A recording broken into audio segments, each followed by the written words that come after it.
কোনোদিন point blank range, মানে আপনি সামনাসামনি, মাঝখানে আর কেউ নেই, গুলির সম্মুখীন হয়েছেন? কাচের শোরুম ছিল, দরজা টরজা সব কাচের। আচ্ছা। তো রাউন্ড করতে করতে হঠাৎ আমার দরজার দিকে লক্ষ্য করে দেখলাম যে দু তিনজন রিভলভার ধরে ধরে চমকাচ্ছে।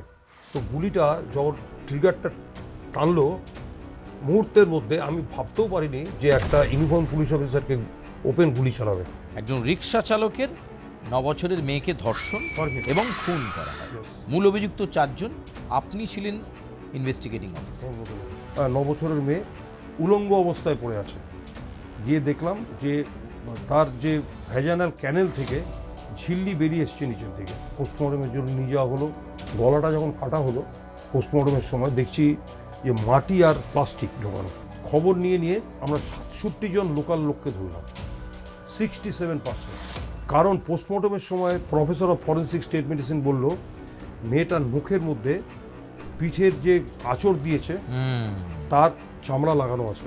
4টে সময়কাল দেখলেন, সিদ্ধার্থ শঙ্কর রায়, জ্যোতি বসু, বুদ্ধদেব ভট্টাচার্য, মমতা বন্দ্যোপাধ্যায়, মানে 4টে মুখ্যমন্ত্রীকে আপনি দেখলেন।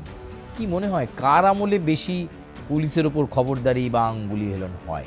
যেমন আপনি যদি আমাকে জিজ্ঞাসা করেন আমি 40 বছর চাকরি করেছি, তাতে কাকে আপনার মনে হয়েছে পলিটিশিয়ান হিসাবে 100% অনেস্ট? তো I would say certainly Runu Guha নিয়োগীর জেলের অর্ডারের পর কোর্ট থেকে তাকে কর্ডন করে নিয়ে আসছেন। বাইরে প্রায় 450-500 নকশালের কর্মীরা ঘিরে ধরল। রুনু গুহনিয়োগী এবং তার যে টিম সবাইকে কনভিকশনের অর্ডার দিয়েছে, কিন্তু এই কনভিকশনের খবরটা ওরা বাইরে থেকে, যিনি অর্চনা গুহ, যিনি অথর্ব হয়ে গেছিলেন, যিনি ইনজিওর্ড ছিলেন, উনি স্ক্র্যাচে করে এসেছিলেন এবং ফলোড বাই 400-450 নকশাল ঘিরে নিয়েছিলেন। আপনাকে আমরা 10 মিনিট কি 15 মিনিট সময় দেবো, এখান থেকে কোর্ট থেকে আপনি তৎকালীন যে রাষ্ট্রপতি তাকে সততার জন্য তাকে রাষ্ট্রপতি পুরস্কার দিয়েছে সে বছর। ওইসব দেখার পরে আমি ভাবলাম বাপরে, সাংঘাতিক ব্যাপার। রাষ্ট্রপতি তাকে সততার জন্য পুরস্কার দিচ্ছে আর আমি ওকে ধরতে এসেছি। এই রশিদ খানকে যদি আমি আর্মসটা দেই, রিভলভারের লাইসেন্সটা দেই, তাহলে এই রিভলভার তো লাইসেন্স রিভলভার দিয়ে অনেক লোকের খুন হবে। এই রকম স্টেজের লোককে এই পরিপ্রেক্ষিতে এর আর্মস লাইসেন্স গ্র্যান্ট করা যাবে না। হোম সেক্রেটারি চাইছে না রিভলভার লাইসেন্স, চিফ সেক্রেটারি চাইছে রিভলভার লাইসেন্স, আমি চাইছি। তৎকালীন মুখ্য সচিব, স্বরাষ্ট্র সচিব, তারা বলছেন যে রিভলভার লাইসেন্স দিতে হবে, সত্তার রশিদকে রিভলভার লাইসেন্স দিতে হবে। হ্যাঁ, বেশ। আর আপনি রিগ্রেট করে দিলেন। আপনার কি ক্ষমতা আছে? আপনি তো সাব ইন্সপেক্টর অফ পুলিশ, আপনি ক্যারাম বোর্ডের গুটির মতন ঘুরবেন।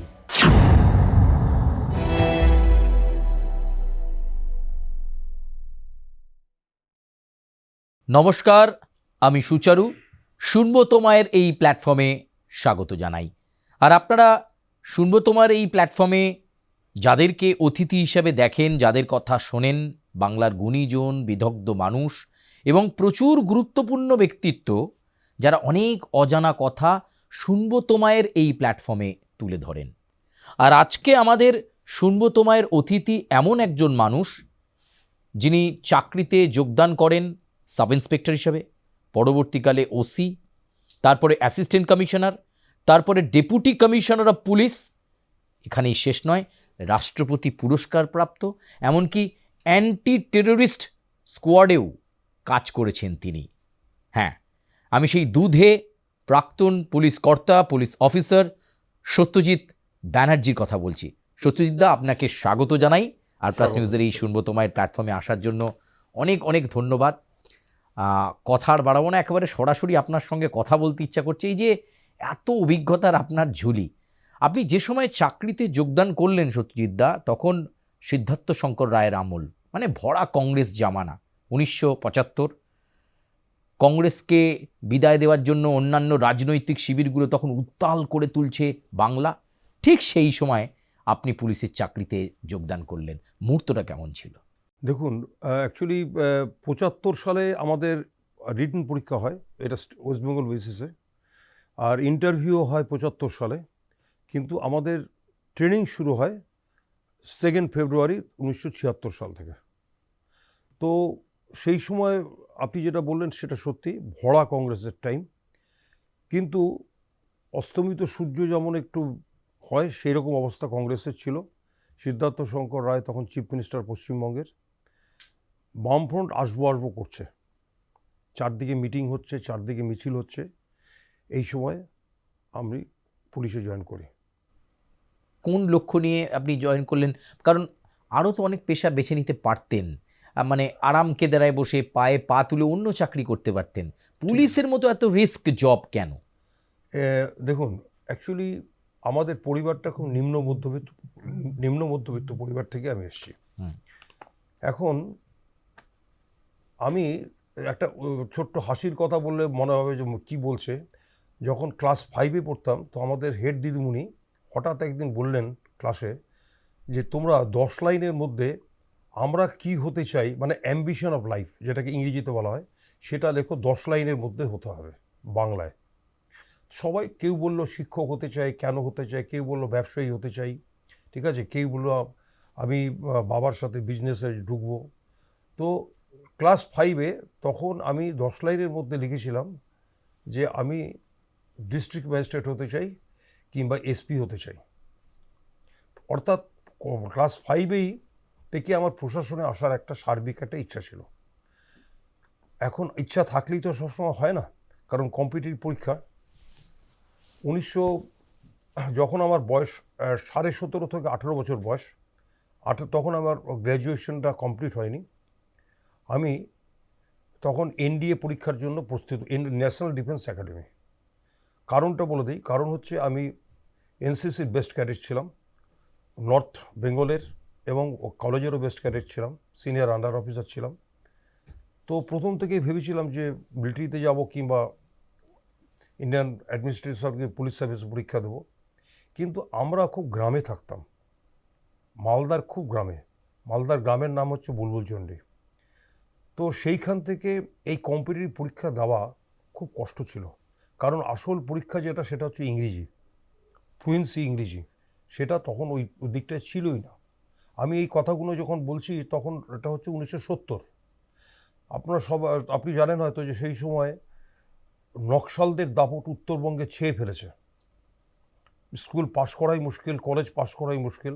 হাওয়েভার আমি যখন পরীক্ষা যখন দিলাম, তো পরীক্ষাটা হলো combined defence service examination, UPSC থেকে, ইউনিয়ন পাবলিক সার্ভিস কমিশন ওটা পরীক্ষাটা অর্গানাইজ করে প্রতি বছর। তো ওটাতে আমরা কমিশন র্যাঙ্ক, পার্মানেন্ট কমিশনের জন্য পরীক্ষা দিলাম। পরীক্ষাতে অল ইন্ডিয়া বেসিসে আমরা পাশ করলাম। বেশ, মোটামুটি 450 পরীক্ষা তো দেয়, ধরুন কম বেশি 90,000 মতন পরীক্ষা দেয় অল ইন্ডিয়া ইউপিএসসিতে, কি 80,000। তো 450 জনকে ডাকা হয়েছিল। 450 জন ডাকার মধ্যে আমাদের এসএসবি সার্ভিস সিলেকশন বোর্ড হয়। It is a very tough competition. মানে ইন্টারভিউ বোর্ডে গেলাম কি ফেরত আসলাম সেরকম ইন্টারভিউটা নয়, এটা নয়। এখানে 4 দিন থাকতে হয়, এবং প্রত্যেকেরই হাফ প্যান্ট, গেঞ্জি, ভেস্ট, বুকে নাম্বার প্লেট। আমার নাম্বার পড়েছিল 100। ওখানে প্রথম দিন হচ্ছে ইন্টেলিজেন্স টেস্ট। আচ্ছা, যারা ফেল করবে তারা কিন্তু তাদেরকে বাইরে থেকে নাম দেওয়ার পর তাদেরকে first class warranted railway ticket দিয়ে দেওয়া হবে বাড়ির জন্য, তারা বাড়ি চলে যাবে। প্রথম দিন ইন্টেলিজেন্স টেস্টে পাস করা হলো। তারপরে ওখান থেকে আমাদের একটা করা হলো পিকচার স্টোরি স্টেট, মানে হচ্ছে একটা সিনেমা হলের মতন।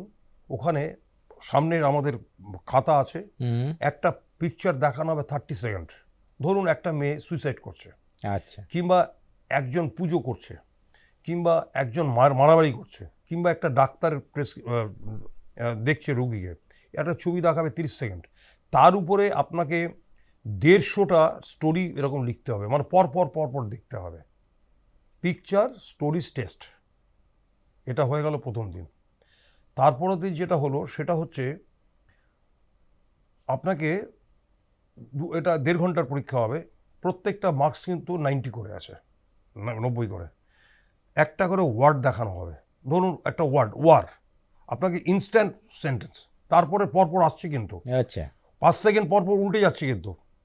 ওখানে সেন্টেন্স কনস্ট্রাকশন দেখা হবে না, আপনি কি কনস্ট্রাকশন ইজ হবে না ওয়াজ হবে কিচ্ছু প্রশ্ন নেই, কিন্তু সেন্টেন্সটা হতে হবে যেটা বুঝতে পারে যেন। অর্থাৎ সাইকোলজিক্যাল টেস্ট হচ্ছে পুরোপুরি, যে আমি যেই চাকরিতে এসেছি সেটার জন্য আমি যথোপযুক্ত কিনা। তো ওটাও আমি পাশ করলাম।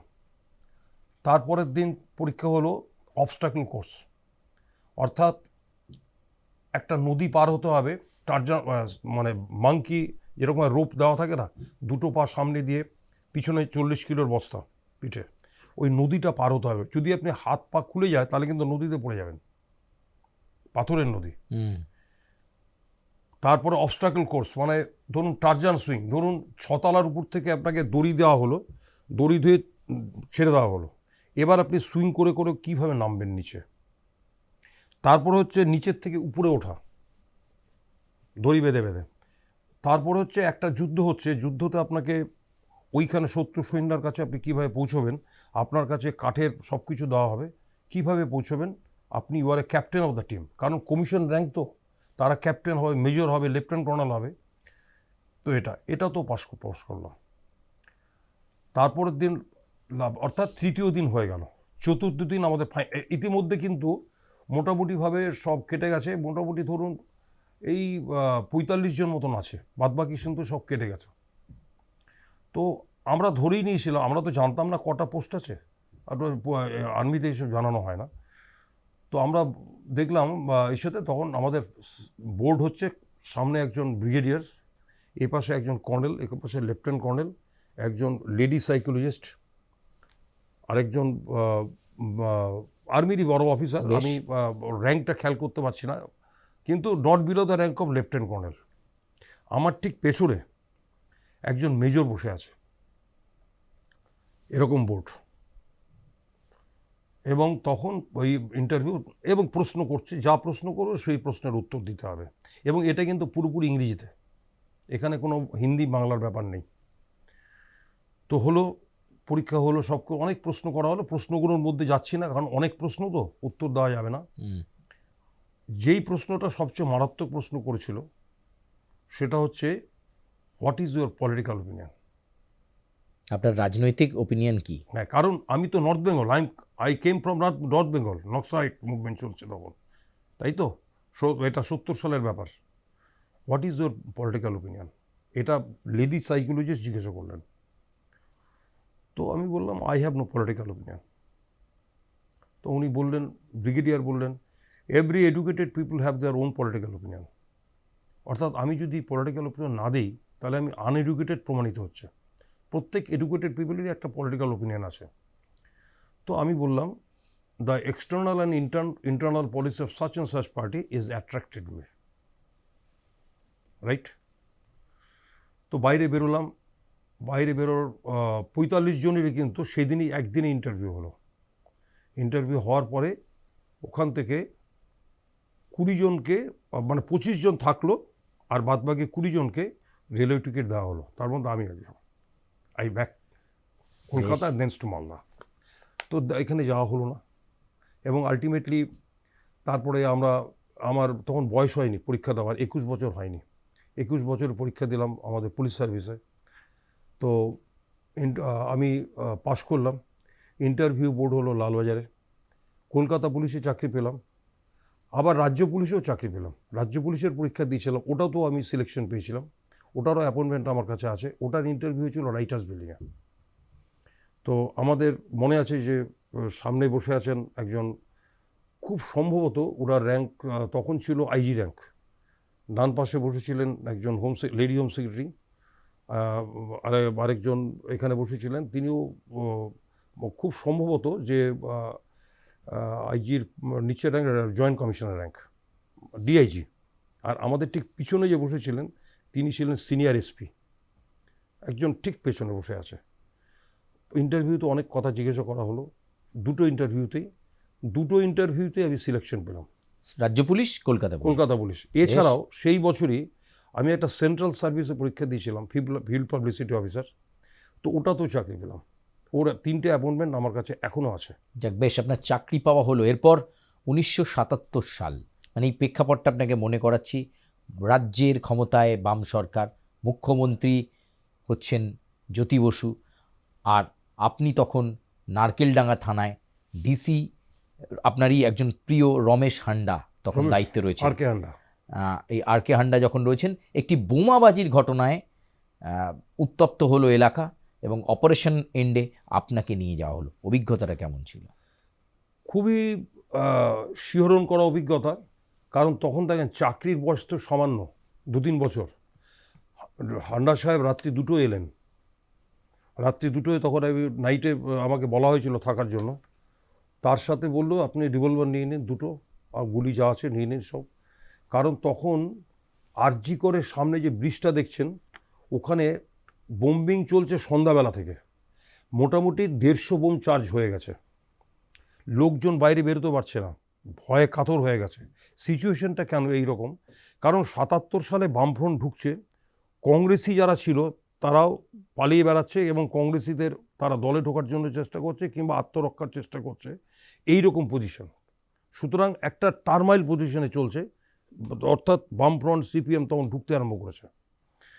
তো বোম্বিং হচ্ছে তখন, সেই আমি আর কে হান্ডা সাহেব দুজনে মিলে, আমি হান্ডা সাহেব বললাম স্যার আমি কি গুলি চালাবো? বলি ইয়েস, আপনি যদি মনে করেন যে আপনাকে বোম চার্জ করছে, আপনাকে বলছি তো আমিও চালাবো, আপনিও চালাবেন। ফায়ার অর্ডার পেলেন? ফায়ারিং অর্ডার দিল এবং আমার মনে আছে সেখানে আমি 2টো রিভলভার থেকে কম বেশি 15 রাউন্ড ফায়ার করলাম।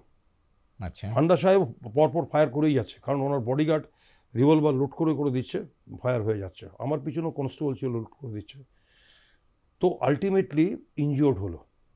ইনজিওর্ড হওয়ার পর কিন্তু বোম্বিংটা থেমে গেল, আমরা কন্ট্রোল নিলাম এলাকার। এলাকাটা ছিল কুন্ডু লেন, এখনও উল্টোডাঙার একটা জায়গা, খুব বাজে জায়গা, তখন খুব জ্বলছিল আর কি। এবার সিচুয়েশন, ইনজিওর্ড যারা ছিল তাদের আরজিকর হাসপাতালে ভর্তি করা হলো। কেস টেস তো থানা লিখবে, আমি আমার থানায় ফেরত আসলাম। যখন ফেরত আসলাম মোটামুটি তখন এই 4:15, মানে ভোর 4:15। তো একটা বিশাল অভিজ্ঞতা যে হান্ডা সাহেব নিয়ে গেলেন আর কি। এবং আপনারা আইন শৃঙ্খলা পরিস্থিতির উপর নিয়ন্ত্রণ নিলেন। হ্যাঁ, এখন তো পুলিশকে দেখা যায় না যে হঠাৎ করে কোথাও ফায়ার করতে, মানে ফায়ার করতে গেলেও কি কারোর নির্দেশের জন্য অপেক্ষা করতে হয়? মানে আপনাকে যেভাবে আর কে হান্ডা বলেছিলেন হ্যাঁ সিচুয়েশন খারাপ আছে গুলি চালান, আপনি চালালেন, কিন্তু এখন পুলিশ অনেক ক্ষেত্রেই নীরব দর্শকের ভূমিকা। আপনি কি মনে করেন না সেটা? হ্যাঁ, একদম এখন নীরব দর্শক। কারণ এখন একটা ধারণাই হয়ে গেছে যে যদি গুলি চালায় তাহলে সরকার মানে হয়ে যাবে, এগেনস্টে যাবে। কোনো একটা বড় ঝামেলা হচ্ছে, পুলিশ ইনজিওর্ড হয়ে গেছে, পুলিশের উপর বোম চার্জ হয়েছে, পুলিশ মার খাচ্ছে, কিন্তু গুলি চালানোর অর্ডার উপর থেকে দেওয়া হয় না। একটা কথা বলি, আমরা কিন্তু প্রচুর গুলি চালাতে হয়েছে। 92-তে যখন বাবরি মসজিদ ধ্বংস হলো 6 ডিসেম্বর, তখন আমি কড়াইয়া থানায় পোস্টিং ছিলাম। তো তখন অন শামসুলুদা রোড, এইরকম রাস্তা, ব্রাইট স্ট্রিট ক্রসিংয়ের থেকে আর ওদিকে লোহাপুল, এই মাঝখানে মোটামুটি 15,000 একটা কমিউনিটির লোক। আবার ব্রাইট স্ট্রিট থেকে পেছনে যদি যাই ওখান থেকেও প্রায় 10,000 লোক, প্রত্যেকেই ঢিল ছুটছে, কারণ ওদের তো একটাই অস্ত্র, ঢিল, বড় বড় পাথর, ইটের টুকরো। তো আমাদের টিমে কারা কারা ছিল একটু বলে দিই। সফি সাহেব ছিল, HS সফি, তখন জয়েন্ট কমিশনার ছিলেন। উনি পরে একটা পার্টিতে জয়েন করে উনি ডেপুটি স্পিকার হয়েছিলেন পশ্চিমবঙ্গের, মানে তৃণমূল পার্টি জয়েন করে আর কি। তো HS সফি সাহেব ছিলেন। তখন গৌতম মোহন চক্রবর্তী CBI থেকে নতুনভাবে জয়েন করেছেন 92-তে, উনি ছিলেন। ডাকাতি রবারির সেকশনের অন্যান্য ডিডির অফিসাররা ছিলেন। তখন কিন্তু যখন দেখলাম যে এই অবস্থা চলছে, আচ্ছা DC সাউথ ছিলেন না, কেন? DC সাউথকে 4 নম্বর ব্রিজে 10,000 লোক ঘিরে নিয়েছে, ওনার চাকা খুলে দিয়েছে, 4টে চাকা জিপের, শুধু ওয়্যারলেস করে যা সেন্ট BSF NK সিং ছিলেন সেন্ট BSF। তখন আমি যেহেতু আমার এক্সপিরিয়েন্স বেশি, আমি তো কড়াইয়া থানার অফিসার, এরা তো অন্য জায়গা থেকে ডিউটি করতে এসছে। আমি সফি সাহেবকে বললাম, গৌতমবাবুকে বললাম স্যার গুলি চালা, এখানে কিন্তু অ্যাকশন নিতে হবে এখনই, নাহলে দুদিক থেকে দৌড়তে আনবো করে আমরা কিন্তু পেস্ট হয়ে যাব। তো সফি সাহেব বললেন ইয়েস, ওপেন ইস্যু করো। প্রথমে আমরা গ্রেনেড চার্জ করলাম, মানে টিয়ার গ্রেনেড। কিন্তু টিয়ার গ্রেনেড সাকসেসফুল হলো না এই কারণে, কারণ টিয়ার গ্রেড চালানোর মতন অভিজ্ঞ কনস্টেবল ছিল না ওখানে। টিয়ার গ্রেনেডটা ওটা খুলেই সাথে সাথে ছুটতে হবে। তো এটা যখন খুললো, হাত থেকে গ্রেনেডটা পড়ে গেল। পড়া মাত্রই আমাদের মুখে চোখে ওই গ্যাসগুলো ঢুকতে আরম্ভ করলো, মানে আমাদের চোখ মুখ তখন জ্বলছে। টিয়ার গ্যাস ওপেন করা হলো, কিন্তু হাওয়ার এগেনস্টে টিয়ার গ্যাস কাজ করতে পারছে না। আমি বললাম, স্যার টিয়ার গ্যাস কিন্তু কাজ করতে পারছে না, ওরা যাবে আবার ফিরে আসবে। তো আপনি আমাকে সুবিষয় জিজ্ঞেস করলেন কী করা উচিত হবে সত্য। আমি বললাম, স্যার আপনি দেখুন, আপনার সিনিয়র আইপিএস যখন আলোচনা করুন, ঠিক আছে গুলি চালান। তো নীল ডাউন পজিশনে মানে বসে গুলি চালানো হলো। আমরা পায়ে এইসব জায়গায় লাগবে আর কি, ইনজিওর করা হলো। যখন দেখলো এরকম করে টেনে টেনে নিয়ে যাচ্ছে 8জন 10জনকে, তখনই দেখলাম সব পালাতে আরম্ভ করলো। বেধড়ক ওখান থেকে লাঠিচার্জ হলো। তারপরে একটা ঘটনা না বললে খুব অন্যায় হবে, আমাদের যে মাথার উপর থেকে, আমরা যেখানে দাঁড়িয়েছিলাম, মাথায় হেলমেট ছিল, একদম ফার্মা ইট, পুরো ইট মাথার উপর পড়ছে, উপর থেকে 4তলা থেকে। আচ্ছা। তো আমার কনস্টেবলকে বললাম, মাথায় ওই যে ঢালটা দিয়ে রাখো, ঠিক আছে, মাথায় হেলমেট আছে কিন্তু গায়ে তো পড়ছে। তারপরে যখন চার্জ হচ্ছে, তখন আমরা 4তলায় গেলাম। 4তলায় গিয়ে দেখলাম একটা লোকের নামটা বলছি না, তার র্যাঙ্কটা বলছি, জুডিশিয়াল ম্যাজিস্ট্রেট কোথাকার, নামটা ডিস্ট্রিক্টের। ভেঙে দেওয়া হলো দরজা, ডাকা হলো, খুলছে না, দরজা ভেঙে দেওয়া হলো। তাকে বার করা হলো, আপনার এখান থেকে ইট ফেললো কীভাবে, যা হয় আর কি। ইটগুলো দেখা হলো, ওই সেম ইট নিচ থেকে তুলে আনা হলো, সেম ইট। আপনি ইউনিফর্মের পুলিশ অফিসারকে আপনি উপর থেকে ইট ফেলছেন, এই অবস্থা। নাম বলছি না, কারণ তখন কমিউনিটির ব্যাপারটা চলে আসবে। আলটিমেটলি আমাদের তখন জ্বলছে চারদিকে, তিলজলাতে প্রায় 20টা দোকান জ্বালিয়ে দিয়েছে। বেশ। কোন কমিউনিটি বলছি না, বুঝতেই তো পারছেন, হিন্দু কমিউনিটির জ্বালিয়ে দেওয়া হয়েছে। তারপরে প্রচুর র্যানস্যাক করা হয়েছে, লুট চার্জ করা হচ্ছে। তো উপর থেকে কিন্তু তখন বারবার করে বলা হচ্ছে, if necessary open fire. Police commissioner নিজে তুষার তালুকদার ছিলেন। তখন কিন্তু কোনো ব্যাপার ছিল না, তখন সরকারের এটাই ছিল, শান্তি আনতে হবে, পিস আনতে হবে, এলাকাতে কন্ট্রোল করতে হবে, এলাকাতে যেন আগুন না লাগাতে পারে, তছনছ না করতে পারে, কোনো মেয়েকে তুলে না নিয়ে গণধর্ষণ করতে পারে। সেই কন্ট্রোলের জন্য তখন কিন্তু ওপেন অর্ডার ছিল, আমরা ওয়ারলেসে পাচ্ছি এবং আমরা কন্ট্রোল করেছি। এবার একটা ঘটনার প্রেক্ষাপট আপনার কাছে আবার মনে করাবো। রুনু গুহ নিয়োগী, তার জেলের অর্ডার হলো, এবং এমন একটা সময় 1996 সাল, সেই সময় তখনও কিন্তু এই চোরাগুপ্তা নকশালদের একটা দাপাদাপি। আপনি তখন সম্ভবত একটি থানার অ্যাডিশনাল ওসি। আপনি রুনু গুহ নিয়োগীর জেলের অর্ডারের পর কোর্ট থেকে তাকে কর্ডন করে নিয়ে আসছেন। বাইরে প্রায় 450-500 তার সমর্থক নকশালের কর্মীরা ঘিরে ধরল। কী ছিল পরিস্থিতিটা? অ্যাকচুয়ালি তখন আমি additional OC Hare Street police স্টেশনে ছিলাম। আর ওই সময় আমার যিনি ওসি ছিলেন, ওনার শরীরটা প্রচণ্ড খারাপ ছিল, উনি সিক করেছিলেন। অর্থাৎ কর্মরত অবস্থায় তখন আমি OC Hare Street, 7th MM কোর্টের ম্যাজিস্ট্রেট আমাকে ফোন করলেন, উনি ওসি হেয়ার স্ট্রিটেরকেই ফোন করলেন। আমি বললাম, স্যার উনি অসুস্থ আছেন, আমি চার্জে আছি। তো বললেন, আপনাকে ইমিডিয়েটলি আমার চেম্বারে আসতে হবে। আচ্ছা। তখন আমি ব্যাংশাল কোর্টে 7th MM এর ঘরে গেলাম। গিয়ে দেখলাম যে আমাদের স্যার রুনু গুহ নিয়োগী বসে আছেন, তার সাথে আরও 3-4 জন পুলিশ অফিসার, তারা বসে আছেন খুব একদম সিটে। চারদিকে থেকে লোকাল কোর্টের পুলিশরা ঘিরে রেখেছে।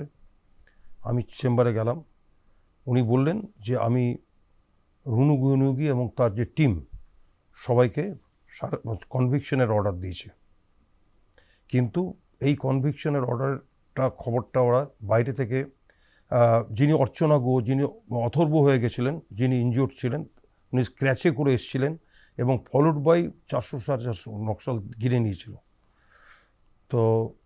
তো আপনি কিভাবে এটা করবেন? তখন আমি বললাম, স্যার আপনি যদি ওনাকে বেলের যদি একটা অর্ডার না দেন যে হাইকোর্টে অ্যাপিয়ার হওয়ার জন্য, তাহলে তো আমি কর্ডন করে নিয়ে যেতে পারবো না, কারণ ইনজিওর্ড হয়ে যাবে, আর কোর্টের মধ্যে তো আমি লাঠিও চার্জ করতে পারবো না। তখন বলে, এটা আপনার দায়িত্ব, আমি আপনাকে শুনিয়ে দিলাম, এখন এতটা বাচ্চে টাইম বলে দিলেন, আপনার ঘড়িতে টাইম দেখে নিন, আপনাকে আমরা 10 মিনিট কি 15 মিনিট সময় দেবো, আচ্ছা, এখান থেকে কোর্ট থেকে আপনি বার করে যাবেন। সেফ কাস্টডিতে জেলে নিয়ে যাবেন। হ্যাঁ, জেলে কিংবা ওরা যদি বেলের অর্ডার হয় তাহলে ওনাকে সুস্থ জায়গায় পৌঁছে দিতে হবে, সিকিউর মানে সুরক্ষার জন্য আর কি। তখন আমি কন্ট্রোলে ফোন করলাম, লালবাজার কন্ট্রোল রুমে। কন্ট্রোল রুম থেকে বললাম, স্যার প্লেন ক্লোথ ডিডির টিম একটু পাঠান, আর কিছু পুলিশ অফিসারকে পাঠান যারা কর্ডনটাকে আটকাতে পারবে।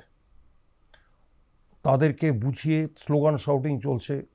তারপর আমাদের স্যার রুনুবাবু গুনিওকে আস্তে আস্তে করে বার করে জিপিও পর্যন্ত নিয়ে গেলাম। নিয়ে গিয়ে একটা প্রাইভেট গাড়িতে উঠিয়ে দিলাম। উনি কোথায় গেলেন সেটা আমি জানি না, উনি চলে গেলেন সেফ কাস্টাডিতে। এটা কিন্তু একটা বড় ব্যাপার ছিল এই জন্য, কারণ তখন ওই কোর্টের ওখান থেকে ব্যাংশাল কোর্টে 2টো গেট, এদিক থেকে 3টে, তো ওই গেট থেকে বার করা খুব কষ্ট ছিল। আমার থানার পুলিশ একা পারতো না, আর কলকাতা পুলিশে তখন এত লেডি পুলিশ ছিল না, আর এদের যারা নকশাল যারা এসছিলেন তাদের মধ্যে মহিলার সংখ্যা অনেক সবচেয়ে বেশি বেশি। ছিল। সুতরাং ওদের গায়ে হাত না পড়ে কিন্তু কর্ডন দিয়ে কাট করে বাড়ি নিয়ে ওনাকে বাইরে নিয়ে যেতে হবে, এটা করা হয়েছিল। আরও বেশ কিছু অভিজ্ঞতায় আসবো, কিন্তু এই মুহূর্তে আপনাকে প্রশ্ন করতে যেটা ইচ্ছা করছে সেটা হচ্ছে, কোনো দিন পয়েন্ট ব্ল্যাঙ্ক রেঞ্জ, মানে আপনি সামনাসামনি মাঝখানে আর কেউ নেই, গুলির সম্মুখীন হয়েছেন? এবং শুধু তাই নয়, তখন সেই মুহূর্তটা কেমন ছিল, এরকম কোনো অভিজ্ঞতা হয়েছে? হ্যাঁ, এরকম অভিজ্ঞতা আমার দুবার হয়েছে। এটা 1987 সালে, আমি তখন জোড়াসাঁকো থানায় পোস্টিং। তো সিম্পল রাউন্ডে বেরিয়েছি একটা কনস্টেবল নিয়ে, যেরকম রাউন্ড করে আর কি। তো ব্যাংকগুলো ঠিক আছে কিনা, ব্যাংকগুলো গার্ড দেওয়া হচ্ছে কিনা। তখন কাঞ্চনা বলে একটা শাড়ি শপরুম ছিল, ঠিক শ্রীরাম মার্কেটের উল্টো দিকে। খুব বড় কাচের দোকান, শাড়ির খুব নামকরা দোকান, এবং কাচের শোরুম ছিল, দরজা টরজা সব কাচের। আচ্ছা, তো রাউন্ড করতে করতে হঠাৎ আমার দরজার দিকে লক্ষ্য করে দেখলাম যে 2-3 জন রিভলভার ধরে ধরে চমকাচ্ছে। কাচের মধ্যে থেকে ট্রান্সপারেন্ট দেখা যায় আচ্ছা, তো, হ্যাঁ হ্যাঁ, ঘষা কাচ ছিল না, যেন বাইরে থেকে দেখতে পাচ্ছি। হঠাৎ কি মনে হলো, তো আমি বললো, দেখি কী ব্যাপার, রিভলভার চমকাচ্ছে কেন, এই সাথে আওয়াজ খুব একটা বেশি পাচ্ছি না। তো সব এরকম হাত তুলে রেখেছে, ভেতরে যারা রয়েছে। ভেতরে যারা রয়েছে, যাদের কাছে মানি ফ্যাক্টরটা আছে আর কি, যে ক্যাশ কাউন্টার। তো ভিতরে যখনই গেলাম, কাছে রিসেট করে, আমি তো ইউনিফর্মে ছিলাম, আমার বডিগার্ড ছিল একজন, তার কাছেও। আচ্ছা, আমরা এমনি এসেছিলাম, আমরা তো রিভলভার নিয়ে আসিনি যে আমাদেরকে এরকম পছন্দ ওইসে করবে। তো প্রথম যে সে আমাকে প্রথম গুলি করলো, এই 6 ফিটের মধ্যে, 6 ফিট 7 ফিট, 6 ফিট 7 পর্যন্ত গুলি করলো। 1 শটার থেকে গুলি করলো, ঠিক আছে। রিভলভার, পিস্তল অনেক রকম হয়, যেমন নিচ দিয়ে যেটা পিস্তল পরপর গুলি করে যাবে, 1 শটের একটা গুলি করলেই ফিনিশ, তারপর আবার নতুন করে গুলি করতে হবে। রিভলভারে যেমন আপনি 6টা গুলি পরপর করতে ব্রাশ পারবেন। ফায়ার করা যাবে। হ্যাঁ। হ্যাঁ, তো গুলিটা যখন ট্রিগারটা টানলো, মুহূর্তের মধ্যে আমি ভাবতেও পারিনি যে একটা ইউনিফর্ম পুলিশ অফিসারকে ওপেন গুলি চালাবে। গুলিটা যদি ঠিক লাগতো তাহলে আমার মানে হার্ট ফুটো হয়ে বেরিয়ে যেত হয়তো, কারণ 303 গুলি ছিল মিলিটারিদের। ওটা গিয়ে নজেলে গিয়ে আটকে গেল, পুরনো গুলি ছিল। এত ধোয়া এবং গরম হলো, মানে ওই 1 শটের পিস্তলটা সে হাত থেকে গরম ধোয়া মানে বেরোচ্ছে। অলৌকিক ঘটনা একদম। তখন তাকে ওই অবস্থা থেকে ধরা হলো, ধরে ওই রিভলভারটা ওখানে রেখে দিয়ে ওকে গাড়িতে ওঠালাম। আর আরেকজন যখন দেখলো রিভলভারে গুলিটা হলো না, ও কাচের দরজা খুলে বাইরে গিয়ে একটা ব্যাগ নিয়ে পালাতে আরম্ভ করলো। তখন সেই যে ব্যাগের মধ্যে ছিল বোমা, আচ্ছা, সে বোম চার্জ করছে, একটা দুটো বোম চার্জ করতে আমি এগোতে পারছি না যদিও, কিন্তু লোকে তো দৌড়তে আরম্ভ করেছে। কিন্তু ভগবানের কি দান দেখুন, একটা বোমা তার ছুটতে গিয়ে তার হাতের মধ্যেই বাস্ট করে গেল, হাতটা উড়ে গেল পুরো। আচ্ছা, সেই অবস্থায় আমরা 2জনকে ধরলাম, আর একজনকে ধরতে পারিনি। সে, এটা বিহারের টিম ছিল, বিহারে পালিয়ে গেল। তাকে ধরার জন্য পাটনায় গেলাম, পাটনা থেকেও তাকে ধরতে পারলাম না, কারণ পুলিশ অ্যাসিস্ট্যান্স আমি পেলাম না। কারণ ওখানকার যিনি ছিলেন চার্জে, সে বলল, আমরা একে ধরার জন্য আপনাকে পুলিশ পারমিশন দেবো না। বা পুলিশ দেবো না। মানে এই ডাকাতির র্যাকেটটাকে, ওই ছেলে যে ক্যাপ্টেন, যে ওর সাথে সাথী ছিল, মাস্টার মাইন্ড যে ছিল। তারপরে সার্বিকভাবে প্রচেষ্টার পরে দেখলাম যে সে মানে এই যে ভিন রাজ্যের পুলিশ আপনাকে হেল্প করলো না কেন, মানে এটা কি কারণ আপনাকে দর্শানো হলো? কারণ বলল যে ওখানকার এসএইচ, ওদের আবার তো ওসি বলে, তো তারা এসপির থেকে পারমিশন নিয়ে যাবো। দেখা গেল যে ওই যে ডাকাতটা যাকে আমি খুঁজতে গেছি, সে তৎকালীন মুখ্যমন্ত্রীর যে গাড়ি, সেই গাড়ির ড্রাইভারের পাশে বসে। আচ্ছা, ঠিক আছে, তো বললো আমাদের ক্ষমতা নেই যে ওকে ধরার, ফোর্স আপনাকে দেওয়া যাবে না ফোর্স দেওয়া যাবে না। তো আমরা ফেরত আসলাম। ফেরত এসে এই দুজনের এগেনস্টে আমরা ইনভেস্টিগেশন করে, আমি আয়ো ছিলাম, চার্জশিট দিলাম। চার্জশিট দেওয়ার পরে এদের 7.5 বছর করে জেল হলো, এবং ওটা 9th MM, মানে নবম 9th সিটিজেন্স জাজ এদেরকে কনভিকশন দিলেন।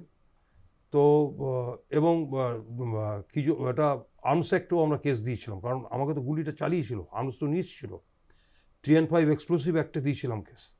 সব মিলিয়ে মোটামুটি 7.5 বছরের জেল হয়েছিল। 9th সিটি সেশনস জাজ এদেরকে কারাদণ্ডের আদেশ দিলেন, জেল খেটে তারপর বেরিয়েছে। বলছি আপনি নাকি এমন ডাকাবুকো ছিলেন, মানে আপনি হঠাৎ হঠাৎ ডিসিশন নিতেন, এর জন্য নাকি আপনাকে ট্রান্সফারও হতে হয়েছে। আমি ঘটনার প্রেক্ষাপটটা বলছি, বউবাজার বিস্ফোরণ কাণ্ডে অভিযুক্ত সাট্টা ডন রশিদ, তার রিভলভারের লাইসেন্সের অনুমতি আপনি দেননি, তার জন্য নাকি আপনাকে 8 ঘন্টার মধ্যে ওই থানা থেকে অন্য জায়গায় ট্রান্সফার করে দেওয়া হয়। কি কেস?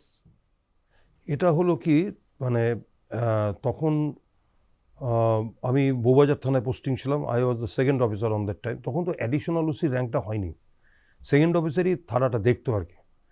তো রশিদ খানের তার আর্মস অ্যাক্টের ফাইল আমার কাছে এলো। রশিদ খান দেখাও করতে এসেছিল, আমি দেখা করিনি। তারপরে তো আমি দেখলাম যে দেখুন, এই রশিদ খানকে যদি আমি আর্মসটা দেই, রিভলভারের লাইসেন্সটা দেই, তাহলে এই রিভলভার তো লাইসেন্সড রিভলভার, কাউ তো বলতে পারবে না যে আনলাইসেন্স।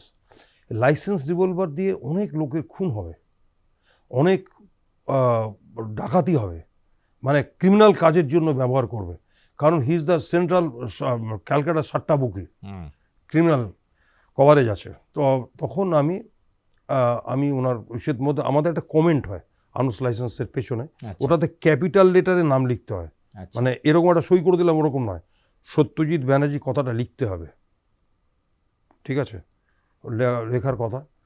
সেখানে করলাম যে উনি সেন্ট্রাল ক্যালকাটা সাট্টা বুকের সাট্টা ডন, এবং ওনার ক্রিমিনাল রেকর্ড আছে, এবং এই রকম স্টেজের লোককে এই পরিপ্রেক্ষিতে এর আর্মস লাইসেন্স গ্র্যান্ট করা যাবে না।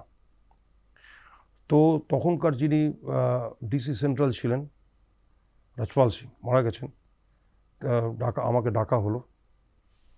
ডেকে বললেন যে হোম সেক্রেটারি চাইছে না রিভলভার লাইসেন্স, চিফ সেক্রেটারি চাইছে রিভলভার লাইসেন্স, আমি চাইছি, তৎকালীন মুখ্য সচিব, স্বরাষ্ট্র সচিব, তারা বলছেন যে রিভলভার লাইসেন্স দিতে হবে, সাট্টার রশিদকে রিভলভার লাইসেন্স দিতে হবে। হ্যাঁ, বেশ। আর আপনি রিগ্রেট করে দিলেন।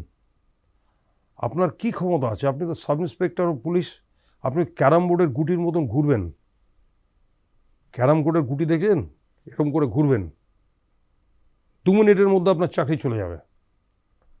তো হাওয়েভার তখন 3 জন এসি ছিলেন ওখানে, 3জনই মারা গেছেন। একজনের নাম অজিত ঘোষ, একজনের নাম আয়ুব খান, একজনের নাম সলিল ঝা। তারা 3 জনই দাঁড়িয়ে শুনলেন সব। তো আমাকে ইনস্ট্যান্ট 8 ঘন্টার মধ্যে আমাকে মুচিপাড়া থানায় বদলি করা হলো।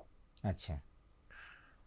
3 জন এসি দাঁড়িয়ে বললেন যে স্যার, সত্যজিৎ লেখাপড়া জানা অফিসার, অনেক ডিসিশন নিতে পারে এবং অনেক কনভিকশনও করাতে পারছে, এবং অ্যান্টি রাউডি কাজ এবং লেখাপড়া দুটোই কভার করতে পারবে, ওকে আপনি বড় থানা দিন, মুচিপাড়া দেবেন না। তো আমাকে তখন আবার জোড়াসাঁকোথানায় আমি জোড়াসাঁকোথানা থেকে বউবাজার এসেছিলাম, আবার জোড়াসাঁকোথানায় দেওয়া হলো। এখন আই মানে আইটেম মানে হচ্ছে মুচিপাড়া, ওটাকে করে দেওয়া হলো, মানে ইজি, মানে জোড়াসাঁকো। আবার আমি জোড়াসাঁকো গেলাম, ওখান থেকে বউবাজারে, বড়বাজারে গেলাম, এইরকমভাবে হয়, মানে ডিসিশনগুলো হয়। তো সবচেয়ে লজ্জার এবং দুঃখের কথা হচ্ছে আমার বদলির পরে আরেকজন অফিসারকে ওই আর্মস অ্যাক্টের ফাইলটা দেওয়া হয়, আচ্ছা, আবার ঘুরে আসে।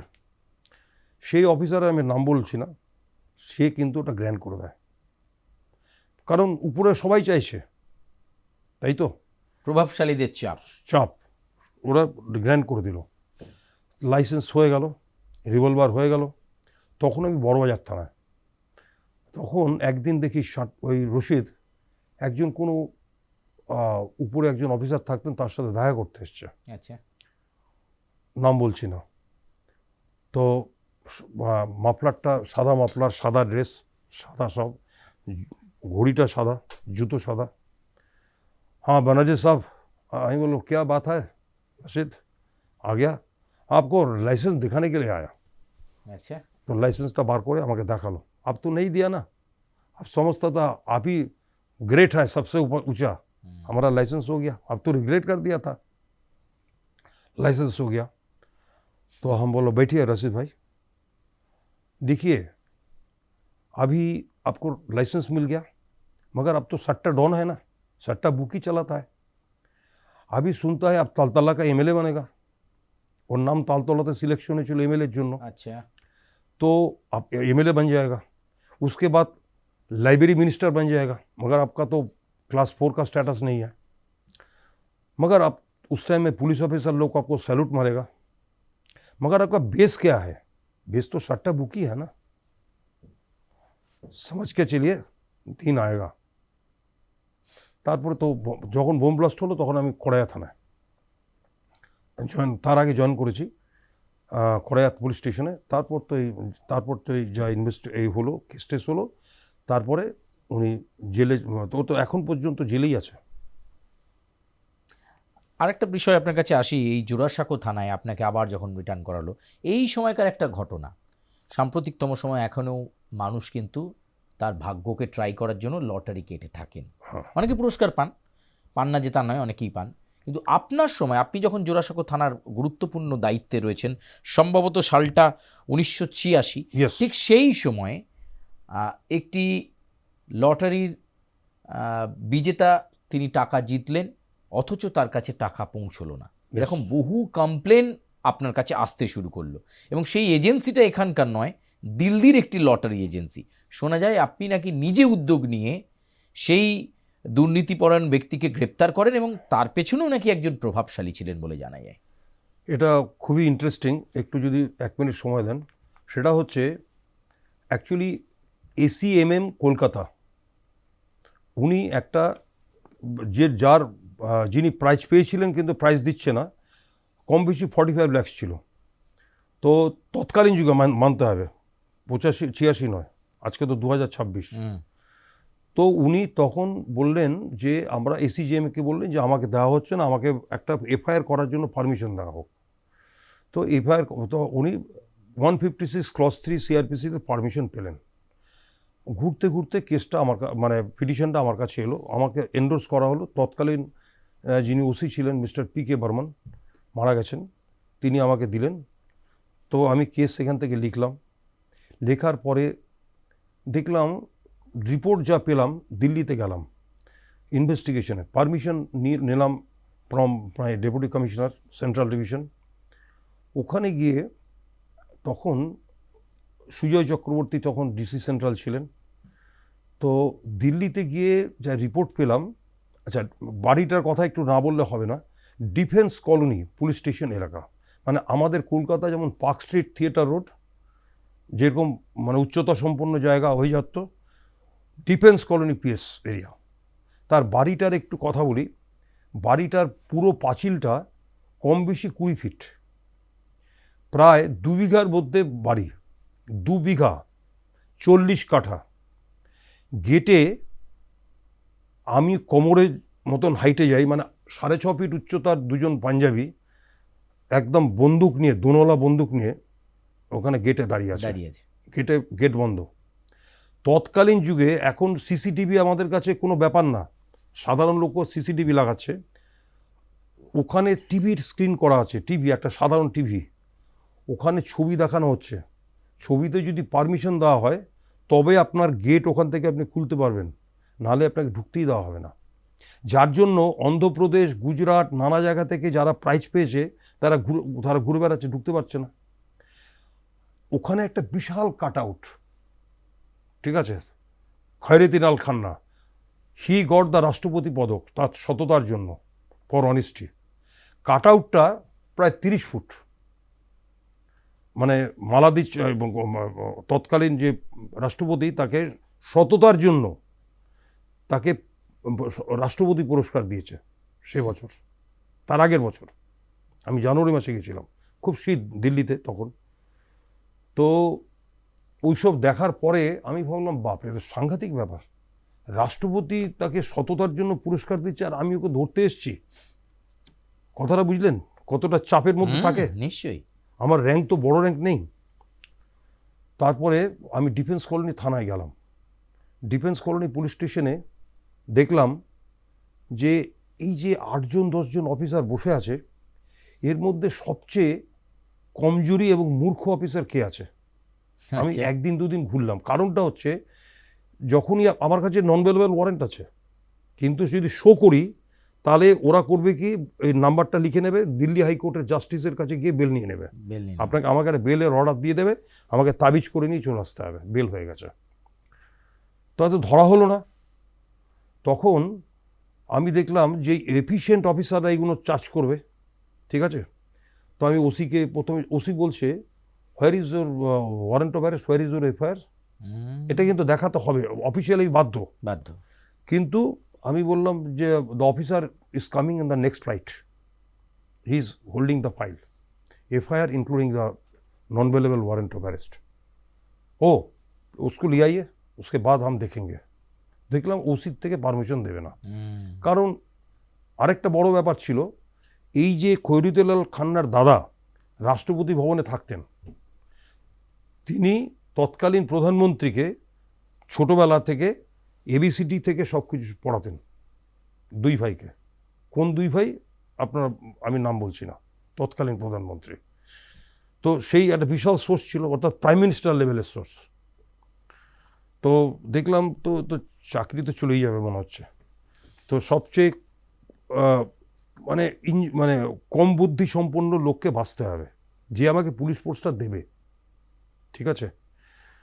তো বুঝে বুঝে, ওর নামটা ছিল কি, নামটা মনে নেই, কিন্তু টাইটেলটা ছিল রাম, মানে জগজীবন রাম আছে না, সেরকম রাম।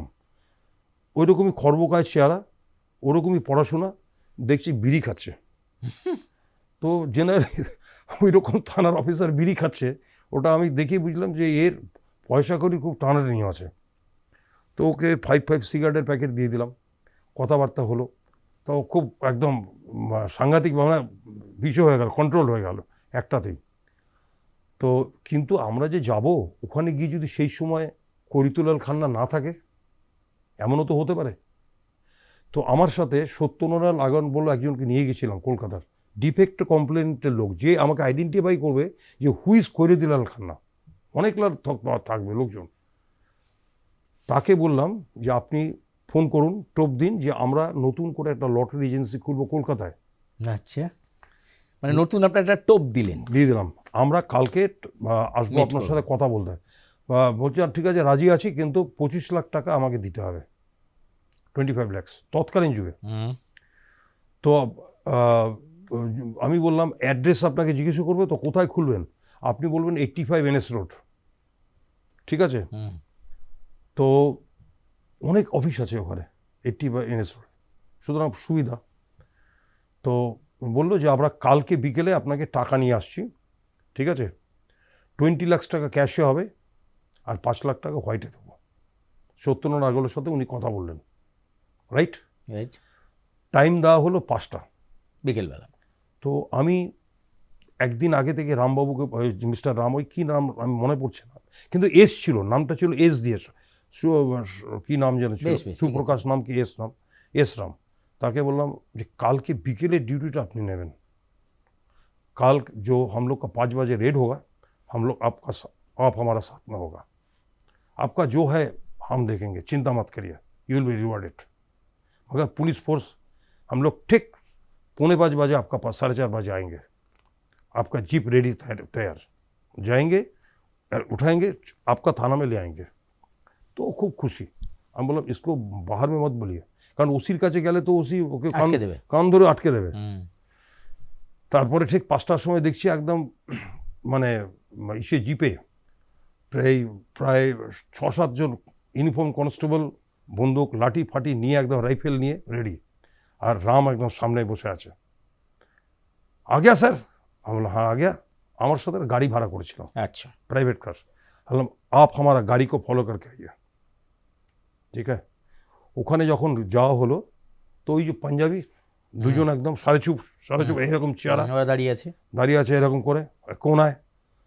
তো যখন পুলিশ ফোর্স নেমে গেল ওখানে, তখন তো আর আমার কাছে আর কোনো ব্যাপার নেই অপশান, তখন আমাকে ভিতরে ঢুকতে হবে। কে ওখানকার সিকিউরিটি গার্ড, গিয়ে টিভিটাকে অফ করে দিলাম, রাইট। টিভিটাকে প্রথমে ডিসকানেকশন, আচ্ছা, কারণ ছবি যাবে না বাইরে। ভিতরে ঢুকতে আরম্ভ করছে, পুলিশ ফোর্স আমার সাথে আছে, লোকাল পুলিশ ফোর্স। গিয়ে এবার ওই সত্যনারায়ণ তো ওই চেম্বারটা চিনে এসছে, কারণ ও তো টাকা আছে ওর কাছে। আচ্ছা, সত্যি টাকা ক্যারি করছে? না না, ফলস। এবং ইসে কি বলে, তার আগের দিন তো ও গিয়ে রুম টুমগুলো দেখে এসছে যে আপনি এই ঘরে বসে।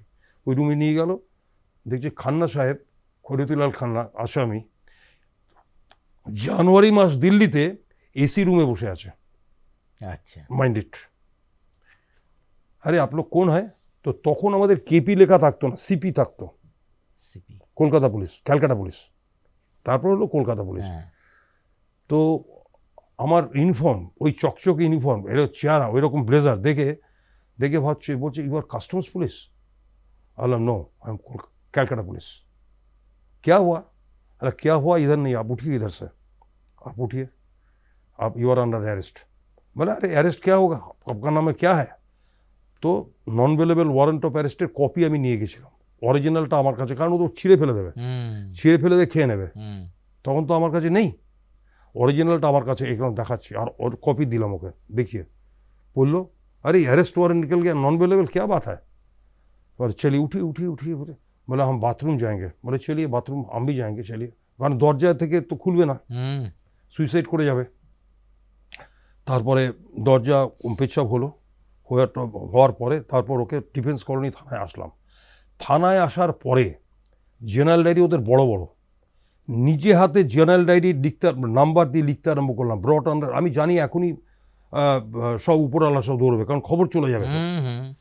রাঠোর ছিল এসএইচও, আমার এখনো মনে আছে টাইটেল, আর মাইকেল পেরেরা ছিল ডিসি সাউথ, নিউ দিল্লি। তো তখন আমি দেখতে পাচ্ছি, মানে আমি যখন লিখছি অ্যারেস্টেড অমুক ফ্রম অ্যাড্রেসটা আমি লিখে নিয়ে এসেছিলাম, ডিফেন্স কলোনি, ও কথা ব্রট আন্ডার অ্যারেস্ট, হিজ কাস্টাডি, নিজের নিচে একটা দাগ দিয়ে সই করে, তখন লেখা বাকি, তার আরেকটা নাম্বার দিয়ে দিলাম। কথাটা বুঝলাম, মানে এটা যেন আর ডিসপ্লে না হতে পারে, মানে কাটা না যেতে পারে। করে টোরে দিয়ে যখন দেখছি, তখন দেখছি ওসি দৌড়চ্ছে, এসি দৌড়চ্ছে, মানে জিডির ওখানে, আসামি ওখানে। अच्छा कौन है, कलकत्ता से कौन है, आप आया? हाँ। कौन? खैरदीलाल खान्ना को कौन लेके आया? बोला हम है, उसको अरेस्ट कर दिया। हम अरेस्ट कर दिया, अब लोकल पुलिस नहीं लिया। तो राम तो इसे सब इंस्पेक्टर, बोला हम गया सर, हम गया, उसको पुलिस असिस्टेंस दिया है। ओके माँ बाबा तुले गाली दीजिए, तुम क्यों गया, हमारा नौकरी चला जाएगा, हम चला जाएंगे अभी, क्या बात है, तुम जानता है क्या लोग आदमी है। देखिए एसी ঢুকে গেল, অ্যাসিস্ট্যান্ট কমিশনার। তো নিয়ে এসে আমি তো কাস্টাডি করে দিয়েছি, কনস্টেবল দাঁড় করে দিয়েছি, একদম কাস্টাডি ভিতরে। তখন ডিসি সাউথ এলেন, মাইকেল পেরেরা, আমাকে বললেন কফি খান মিস্টার ব্যানার্জি। আল্লাহ না স্যার, কফি খাবো না, তো আমি আপনাকে বেলের জন্য বলছি, কারণ আমরা খুব চাপে আছি, আচ্ছা, একে ছাড়া যাবে না। আমি বললাম sir, the warrant of arrest was issued by the ACMM Kolkata, I have no jurisdiction to grant him bail in the police station. This is the original petition, warrant of arrest.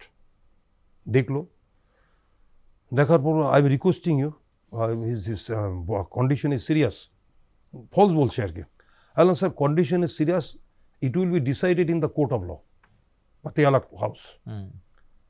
ওকে, তো তারপর ওকে আমরা দেখলাম, এখানে দেখলাম পর গাড়ি পুলিশ স্টেশনে রাখতে আরম্ভ করলো। প্রায় 60 গাড়ি ওখানে দাঁড়িয়ে গেল। আচ্ছা, 60টা। তো একজন চলে এলো, এসে বলল হাম 60 অশোকা রোড সে আতা হ্যায়, 60 অশোকা রোড। হুম, আমি কি জানি যে 60 অশোকা রোডে কে থাকে? হুম, আমি তো জানি না। হুম, আল্লাহ কে হ্যাঁ বলো। মানে 60 অশোকা রোডে বুটা সিং থাকেন, তৎকালীন স্বরাষ্ট্রমন্ত্রী, আচ্ছা, তার ভাই। 60 অশোকা রোড সে আয়া। যেমন এখানে 59 পাম এভিনিউ বুদ্ধবাবু থাকতেন। হুম, হুম, হুম, ম্যাডাম মমতা ব্যানার্জি একটা অ্যাড্রেস করেছিল যে একটা অ্যাড্রেস আছে, আমরা ওটা জানবো, কিন্তু 60 অশোকা রোড দিল্লিতে কে থাকে সেটা তো আমার জানার কথা না। বলছেন সে ও জানে যে আমি মুখস্থ করে এসেছি, হয়তো মুখস্থ নেই। বেল দেনাই পড়েগা ইধার, হ্যাঁ বেল নেই হোগা বলে আমি আমার গাড়িতে আসামিকে উঠিয়ে নিয়ে মন্দির বার্গ পুলিশ স্টেশনে চলে এলাম। আচ্ছা, আরেকটা পুলিশ স্টেশন। আরেকটা ওকে রাখার জন্য। সালা কিছুক্ষণ পরে দেখি ওখানে আবার গাড়ি চলে আসছে। এরকম করে তারপরে করালবাগ পুলিশ স্টেশনে গেলাম। দেখি কিছুতেই এটা রাত্রি হয়ে গেল, কিন্তু 2:30-3টে বেজে যাচ্ছে, কিন্তু গাড়ি পিছনে পিছনে ছাড়ছে না, কারণ ওরা জানছে কোন পুলিশ স্টেশনে গিয়ে বেলের অর্ডারটা ধরাবো। তারপরে বাধ্য হয়ে আমি তখন ওকে দেখলাম একটা কোন পুলিশ স্টেশন নিলাম, আমি বলছি কারালবাগের পাশে, এই সময় মাথায় আসছে না, ওখানে রাখলাম। আচ্ছা, প্রত্যেকটা জায়গার অফিসারকে বলছি যে এর হাইড আউটসের নাম ডিক্লেয়ার করা যাবে না, করা হলো। আলটিমেটলি ভোর হয়ে গেল। ভোর হয়ে যাওয়ার পরে আমি ওই পথেই, মানে তখন তো ওই ইউনিফর্ম পরা অবস্থাতেই, মানে বেলা তখন 8টা, চাটা খাওয়ালাম, খাইয়ে ওই পথেই চলে আসলাম। একটু টাইম আছে তো বলে দিচ্ছি, এটা খুব, এই জায়গাটা খুব ইন্টারেস্টেড। আমরা পাতিয়ালা কোর্টে নিয়ে আসলাম, পাতিয়ালা হাউস কোর্টে, যেখানে তখন ACMM নিউ দিল্লি হচ্ছে ভারতভূষণ, যিনি ইন্দিরা গান্ধী মার্ডার কেসটা করেছিলেন, আচ্ছা, কনভিকশন দিয়েছিল, 100% অনেস্ট ম্যান। তো আমি আমার চিফ পিপিকে সব বোঝালাম, মানে ওখানকার ওই কোর্টের ACMM কোর্টে যে চিফ পিপি, তাকে বল স্যার এই case, this is the FIR, এই এভিডেন্স আছে, সব বোঝালাম। Okay, very good case, very good case, okay. ধরে যখন আমাদেরকে, আর অপোজিটে সুপ্রিম কোর্টের 3জন লয়ার নিয়ে এসছে, আচ্ছা, অ্যাডভোকেট। তো কিছুক্ষণ পরে দেখছি বলে আতায় বলে আঙুল দেখালো, মানে বাথরুমে যাচ্ছে, টয়লেটে। সে কোটটা ওই রকম ঝুলে আছে টেবিলে, চেয়ারের উপরে, আচ্ছা, তার কাগজপত্র পেন সব রাখা। He fled away from the court. দৌড় শুরু করলো। দৌড় না, চলেই গেল, আসলোই না। আচ্ছা, ভারতভূষণ বলছে যে আমাকে তো ইউনিফর্মে দেখতে পাচ্ছে, হোয়াট ইজ দ্য কেস। আমি বললাম সব পণ্য, বলো where is PP, chief PP, where is chief PP. তো আমি তো খুঁজে টুজে পেলাম না ওই সাথে। আমি বললাম কোর্টে, sir chief PP fled away from the court. Fled away? Yes sir, went away from half an hour before, 45 minutes, did not reach. I searched for all the toilets, never. Okay, you please come on the docket, carry on. আপনি আপনার বক্তব্য বলুন। আর supreme কোর্টের যে 3জন lawyer এসছে না, ধুলোর মতন ইংরেজিতে বলে যাচ্ছে, বই বেঁধে নিয়ে এসছে, বুঝলেন, দড়ি দিয়ে বই বেঁধে নিয়ে এসছে, বই খুলে খুলে বলছে, ধুলোর মতন ইংরেজি বলে যাচ্ছে। আমি তখন তো এত ইংরেজি আমার ছিল না ফ্লুয়েন্সি, আমি রিমান্ড পিটিশনটা ভালো মতন ইংরেজিতে পড়ে দিলাম, আমি ব্যাখ্যা করে দিলাম, sir for that reason I want custody. তো ভারতভূষণ উনি কোর্টের অর্ডার দিলেন না, বলল ইয়েস পেন্ডিং অর্ডার। এদিকে কিন্তু কোর্ট শেষ, আমাকে চেম্বারে, অর্ডার রিজার্ভ, আমাকে কোর্টের চেম্বারে ডাকলো। আচ্ছা, চেম্বারে ডেকে বললো will you have a cup of tea? আমি বললাম no sir, I am in a tension. Okay. আমাকে বললো mister what is your name, Satyajit Banerjee, বুকে তো লেখা আছে। বললো mister Banerjee, I am very much happy যে আপনি এদের কাছ থেকে কন্ট্রোল মানে হারাননি, এরা এত পাওয়ারফুল, আমি সেটা বুঝতে পেরেছি, কিন্তু আপনার এই অনেস্টির জন্য আমি সেই জন্য আপনাকে চেম্বারে ডেকেছি। আপনার কদিন পুলিশ কাস্টাডি লাগবে? তখন তো অল্প বয়স, আমি বললাম স্যার 7 দিন। বলে 7 days, Delhi to Calcutta 7 days? তো I will give you 3 days time, 3 days police custody. আচ্ছা, ক্যালকাটা নেওয়ার জন্য, মানে এখান দিল্লি থেকে কলকাতা নেওয়ার জন্য। তো তখন আমরা পুলিশ কাস্টডি ওপেন এসে অর্ডার দিল 3 day, he should be produced in the ACMM Kolkata in custody. এই দিল্লি এয়ারপোর্টে দৌড়চ্ছি, পিছনে পিছনে গাড়ি দৌড়চ্ছে। গাড়ি থেকে নামার পরে আপনি জানেন তো প্লেনটা দূরে থাকে, আমাদের বাসে করে নিয়ে গিয়ে প্লেনে উঠতে হয়। হ্যাঁ, টার্মিনাল থেকে। টার্মিনাল থেকে তো আমি দেখলাম যদি বাসে করে আমি যাই তাহলে ওরা ধরে নেবে আমাকে। আমি আসামিকে নিয়ে আমি হাঁটতে আরম্ভ করলাম প্লেনের দিকে, প্লেনটা যেখানে দাঁড়িয়ে আছে, ঠিক আছে। ওখানে গিয়ে প্লেনে উঠে আমার সিটে বসে গেলাম টিকিট দেখিয়ে, এবং আলটিমেটলি আমি কলকাতায় নিয়ে এলাম। কলকাতায় নিয়ে আসার পর বলছে আমি খুব বাথরুমে যাব, টয়লেট। তো কিধার জায়গা? বলো গ্র্যান্ড হোটেল में। বলে চলিए গ্র্যান্ড হোটেল চলিए। গ্র্যান্ড হোটেলে নিয়ে গেলাম ওর টয়লেট করানোর জন্য। বললো हमको কোল্ড মিল্ক দিজিয়ে, হানি দিজিয়ে, মানে এগুলো না খেলে টয়লেট আসবে না। আচ্ছা। তো হানি দেওয়া হলো, এখানে দেওয়া হলো। ওখানে করার পরে দরজা কিন্তু খোলা।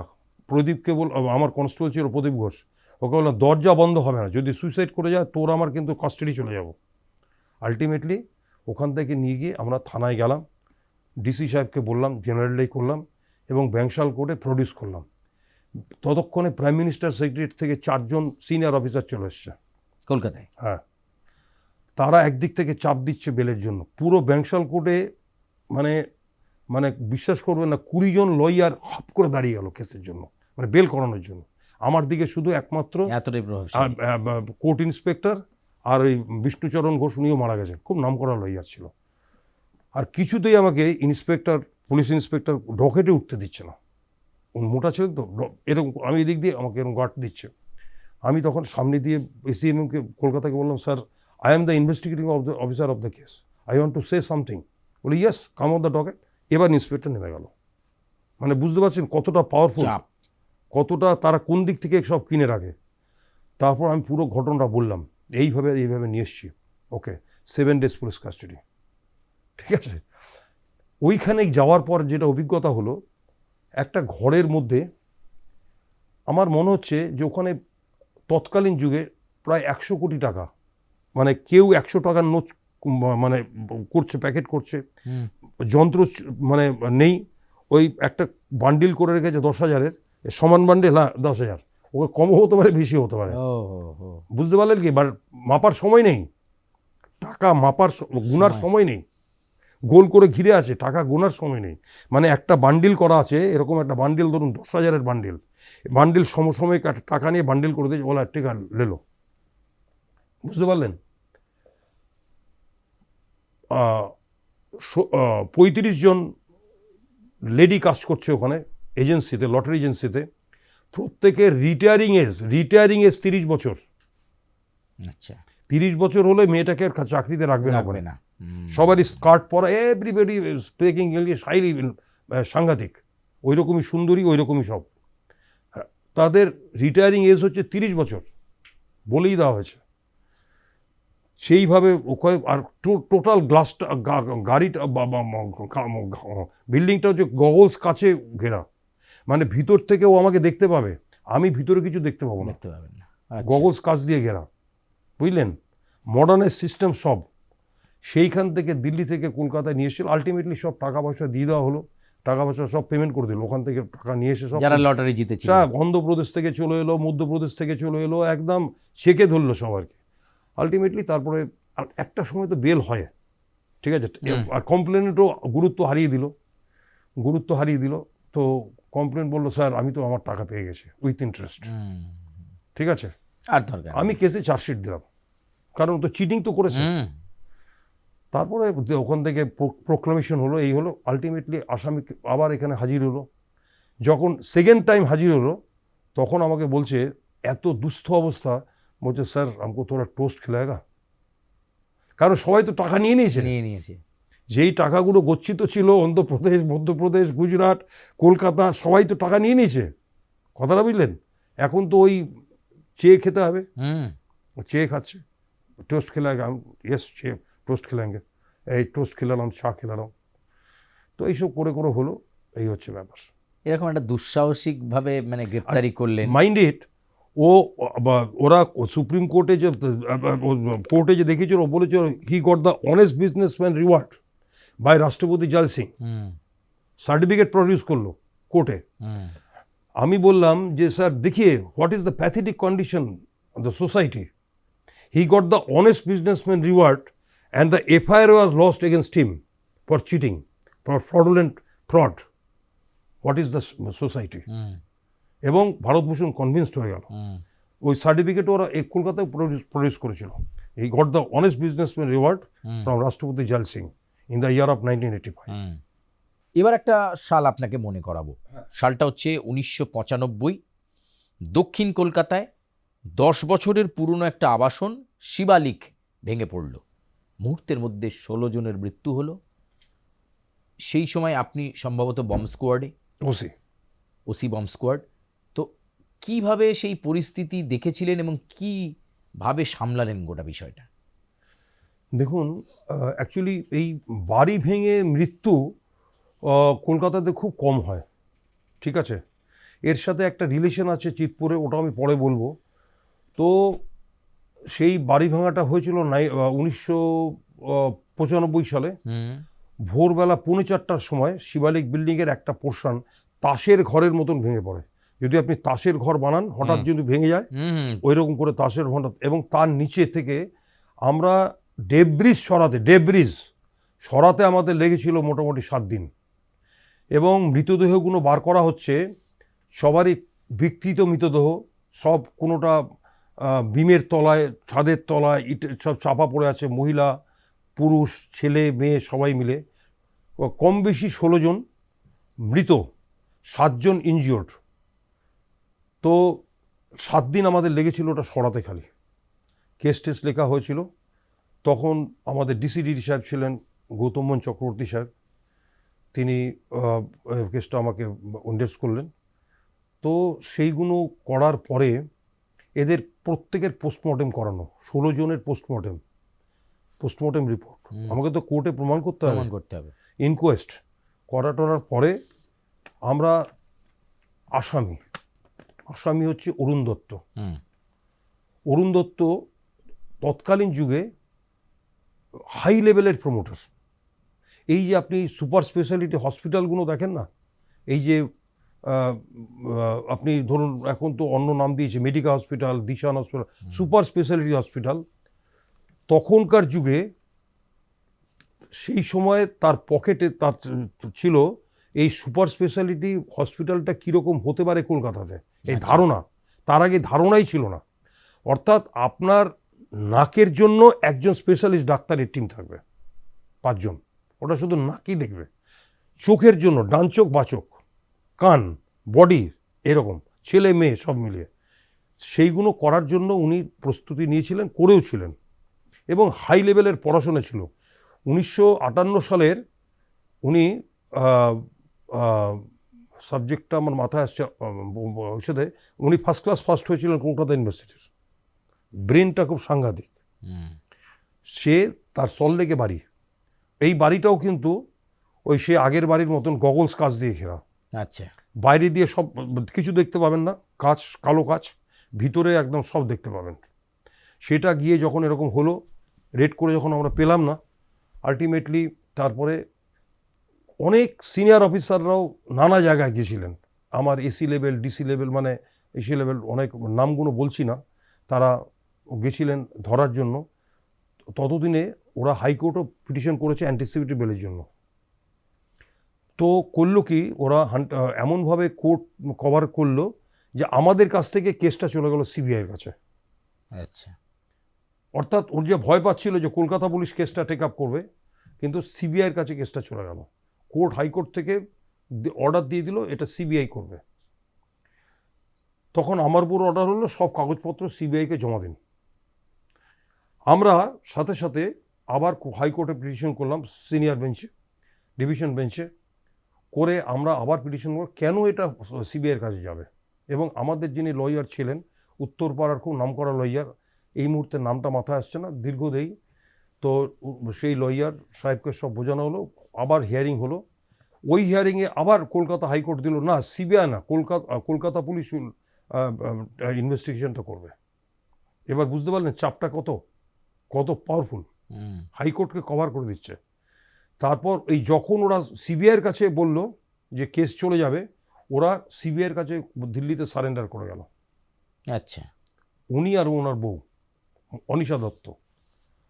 তো আমরা তখন তিহার জেল থেকে সিবিআইয়ের কাছে গিয়ে পিটিশন করে, কোর্টে পিটিশন করে তিহার জেল থেকে তাকে আমরা নিয়ে আসলাম। অনিশা দত্ত সম্বন্ধে একটু বলি। যখন কলকাতায় নিয়ে এলাম, হই হই কাণ্ড, রই রই ব্যাপার, মানে বিশাল ব্যাপার। সাংবাদিকরা দৌড়চ্ছে, ওখানে দৌড়চ্ছে। আমরা প্লেন থেকে নেমে ডাইরেক্টলি চলে আসলাম। আমার সাথে তৎকালীন আমাদের ডিসিডিডি সাহেব গেছিলেন, গৌতম মোহন চক্রবর্তী সাহেব, প্রচণ্ড খেটেছিলেন উনি। একজন মহিলা পুলিশ গেছিলেন, এসি শুভ্রা শীল, আমি গেছিলাম, করে নিয়ে আসলাম। নিয়ে আসার পরে তাকে যখন পুলিশ আমাদের সেন্ট্রাল লকআপে দিচ্ছি লালবাজারে, তো অনিশা দত্তকে বললাম আপনার কি কি লাগবে বলুন। উনি কি বলেছিলেন জানেন? উনি বললেন আমাকে 2 দিস্তা সাদা কাগজ দিন আর 50টা ডট পেন দিন, আমি অঙ্কের থিওরি লিখব। কারণ উনি MSc অ্যাপ্লাইড ম্যাথামেটিক্সে। বুঝতে পারছেন ব্রেনটা কীরকম? MSc, তার 2 মেয়ে, একটা চিকাগো ইউনিভার্সিটির লেকচারার প্রফেসর, আরেকটা কোনো জায়গায় মানে ইংল্যান্ডে পড়ায় আর কি, অক্সফোর্ডে। এইরকম স্ট্যাটাস তাদের। তারপর তার বাড়িটা এইসব জানার পরে, নাম বলছি না, কাকুরগাছির একদল লোক গিয়ে বাড়িতে ভাঙচুর করে দিল। আলটিমেটলি বাড়ি থেকে সিজার লিস্ট করা হলো অনেক কিছু। ছোটোর মধ্যে বলছি, মোটামুটি প্রায় আমরা 80 দিনের মধ্যে কেসটা চার্জশিট দিই। বিরাট কেস। কারণ ওই পিলার কেটে মাটির তলা থেকে বার করতে হলো পিলারগুলো, যে কোথায় কোথায় ভুল ছিল। কিছু কিছু ভুল ছিল যেগুলো প্রমাণিত হয়ে গেল, মানে ফিজিক্সের, কেমিস্ট্রি সবাই বলল, রিপোর্টে দিয়ে দিল যে আমাদের বিল্ডিং রুলস হচ্ছে আপনার 6 হতে হবে। 6 মানে 1 টিন সিমেন্ট, 2 টিন কাকর, 3 টিন বালি, 3 2 5 আর 1 6, সিমেন্ট 1 6। কিন্তু ওখানে ওরা যোগ করে দেখালো 14। আচ্ছা, সিমেন্টের পরিমাণ কম, বালির পরিমাণ বেশি। ঠিক আছে, এটা 1 নম্বর। রিএনফোর্সমেন্ট বার, যেগুলো লোহা, যেই লোহা মাল্টি স্টোরি বিল্ডিং করতে গেলে লাগে, সেই রড দেওয়া হয়নি, সরু সরু রড দেওয়া হয়েছে। এইসব অনেক কিছু হলো। চার্জশিটটা দেওয়া হলো। চার্জশিটে আমি ইন কাস্টাডি চার্জশিট দিয়েছি, এবং মিহির মিত্র তখনকার যিনি যে তার টোটাল টিমটাকে আমরা ধরেছিলাম আর কি।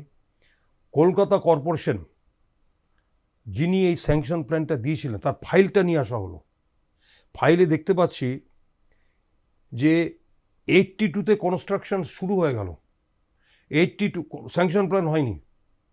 মাইন্ড ইট, আপনি তো স্যাংশন প্ল্যান পাবেন কিভাবে? আপনি একটা প্লট অফ ল্যান্ড আপনার, আপনি একটা প্রপোজ প্ল্যান দেবেন, কর্পোরেশন অফিসাররা ভেরিফাই করবে, কর্পোরেশন অফিসাররা ভেরিফাই করে ওটা গ্র্যান্ট করবে, তবে আপনার স্যাংশন প্ল্যান হবে। সেই প্ল্যান অনুযায়ী আপনাকে বিল্ডিংটা বানাতে হবে। In a case of Shivalik it was not that. In a case of Shivalik 82 সালে ওরা প্রপোজ প্ল্যান সাবমিট করলো, করেই ওরা বিল্ডিং শুরু করে দিল। তখন স্যাংশন প্ল্যান হলো না। 82 সালে রিপোর্ট দিচ্ছে বিল্ডিং ইন্সপেক্টর, তাকেও অ্যারেস্ট করা হলো। যে আমি দেখতে পাচ্ছি যে মাটির তলায় ইসে করার জন্য, গাড়ি রাখার জন্য পার্কিং প্লেস করা হচ্ছে, পিলার তৈরি হয়ে গেছে। 82 সালের মধ্যে ফার্স্ট ফ্লোর কমপ্লিট। ঠিক আছে, প্ল্যান স্যাংশনের আগেই স্যাংশন হবে। 83-তে শেষের দিকে স্যাংশন প্ল্যান হলো। বেশ, এই অভিজ্ঞতা তো শুনলাম, কিন্তু একটা পুলিশ সম্পর্কে বদনাম আছে। এই অপ্রিয় প্রশ্নটা আপনাকে করতেই হচ্ছে। অনেকেই বলেন পুলিশের চাকরিতে ঘুষ না নিলে বড় অফিসার হওয়া যায় না, যে যত বেশি ঘুষ নেবে তার নাম তত বেশি ছড়াবে। তা আপনি জীবনে সেরকম উপরি কিছু পেয়েছেন নাকি, বা কেউ অফার করেছিল নাকি? যদিও খুব অপ্রিয় প্রশ্ন, একটা উত্তর বলি। একটা তাৎক্ষণিক একটা আমার কাছে এগুলো আমি কিন্তু সব রেকর্ডের মধ্যে, এভরিথিং ইজ এ রেকর্ড। তো আমি তখন চিতপুর থানায় পোস্টিং হলাম অ্যাজ এ ওসি। আমি অ্যাডিশনাল ওসি হেয়ার স্ট্রিট থেকে চিতপুর থানার ওসি হলাম। তো অনেক রকম প্রলোভন আসতে শুরু করলো, ইনক্লুডিং সব কিছু মিলিয়ে। তো ওখানে 2 মাস 3 মাস পর পর ওসি চেঞ্জ হতো।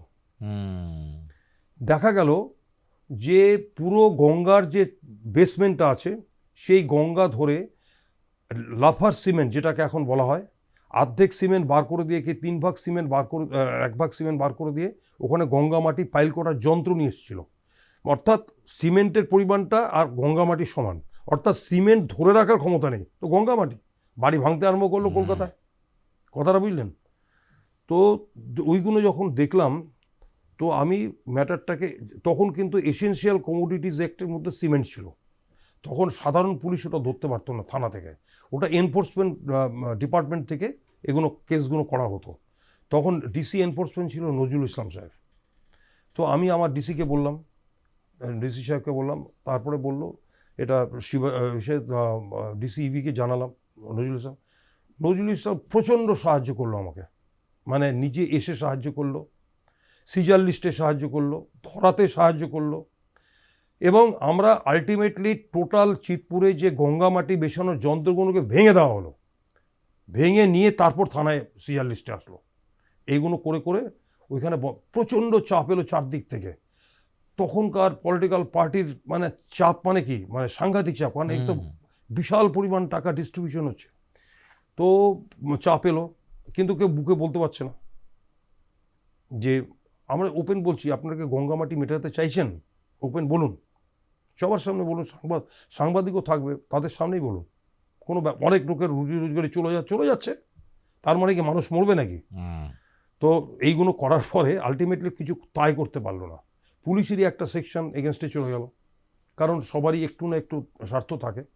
আলটিমেটলি কিন্তু এটা ভাঙা হলো, এবং ভেঙে দিয়ে এমনও হয়েছিল যে ডিসিবি নজরুল সত্যজিৎ, আমি উল্টোডাঙ্গা থেকে একটা গাড়ি ঢুকছে, গাড়িটাকে ইন্টারসেপ্ট করতে হবে, আমি ইউনিফর্ম পরে চলে গেলাম রাজবাড়িতে, ও গাড়ি নিয়ে আসলাম, এবং গাড়ির মধ্যে সেই সিমেন্ট আর বালি মিশ্রিত, মানে সিমেন্ট। আমরা এনফোর্সমেন্টের অফিসারকে আমরা কেস লিখতাম, কেসটা লিখে এনফোর্সমেন্ট অফিসার ইনভেস্টিগেশন করতো। তখন আমাদের থানার অফিসার ইনভেস্টিগেশন করার ব্যাপারটা ছিল না, যেহেতু এটা এসেনশিয়াল কমোডিটিস ছিল সিমেন্ট। তো তখন দেখি যখন এগুলো হয়ে গেল, আর আপনি তো জানেন কলকাতার যত সিমেন্ট চিতপুর রেলওয়ে ইয়ার্ড থেকে আসে, যত সিমেন্ট চিতপুর রেলওয়ে ইয়ার্ড থেকে আসে, আমি চিতপুর রেলওয়ে ওয়ার্ডটাকে গার্ড করে দিলাম, বুঝতে পারলেন? তো আলটিমেটলি ওদের ব্যবসা কিন্তু পড়ে গেল। হঠাৎ দেখি একদিন বিকেলে এই 4:30 5টা নাগাদ হঠাৎ দেখি, আমি বসে কেস ডায়েরিগুলো দেখি 5 জন একদম ধোপদরস্ত পাঞ্জাবি পায়জামা, গলায় মানে মোটা মোটা চেন সোনার, হাতে সোনার ব্রেসলেট, আর তখন তো এখন তো পান পড়া পাউচে পাওয়া যায়, তখন পান পড়া কৌটায় থাকতো, এই চামচ দিয়ে খেত পান পড়াকের বড় কৌটো নিয়ে, স্যার হামলোক আয়া হ্যাঁ, আসুন বসুন, আমি তো চিনি না ওদেরকে। তারপর কথাবার্তা, আমি কি করেন, কি নাম, সব নাম টাম হলো, বলে স্যার हम लोग इधर का सीमेंट एसोसिएशन है, सीमेंट डीलर है, तो आपका साथ परिचय हुआ। बोला ठीक है, मगर वो माटी गंगा माटी पाइल नहीं होगा, যন্ত্র ফেরত হবে না, যন্ত্র ভেঙে দেবো। তো ওরা মোটামুটি প্রায় দুটো ইস্যুতে প্রচুর 50,000 করে দুটো এরকম বড় বান্ডেল নিয়ে এসেছিল।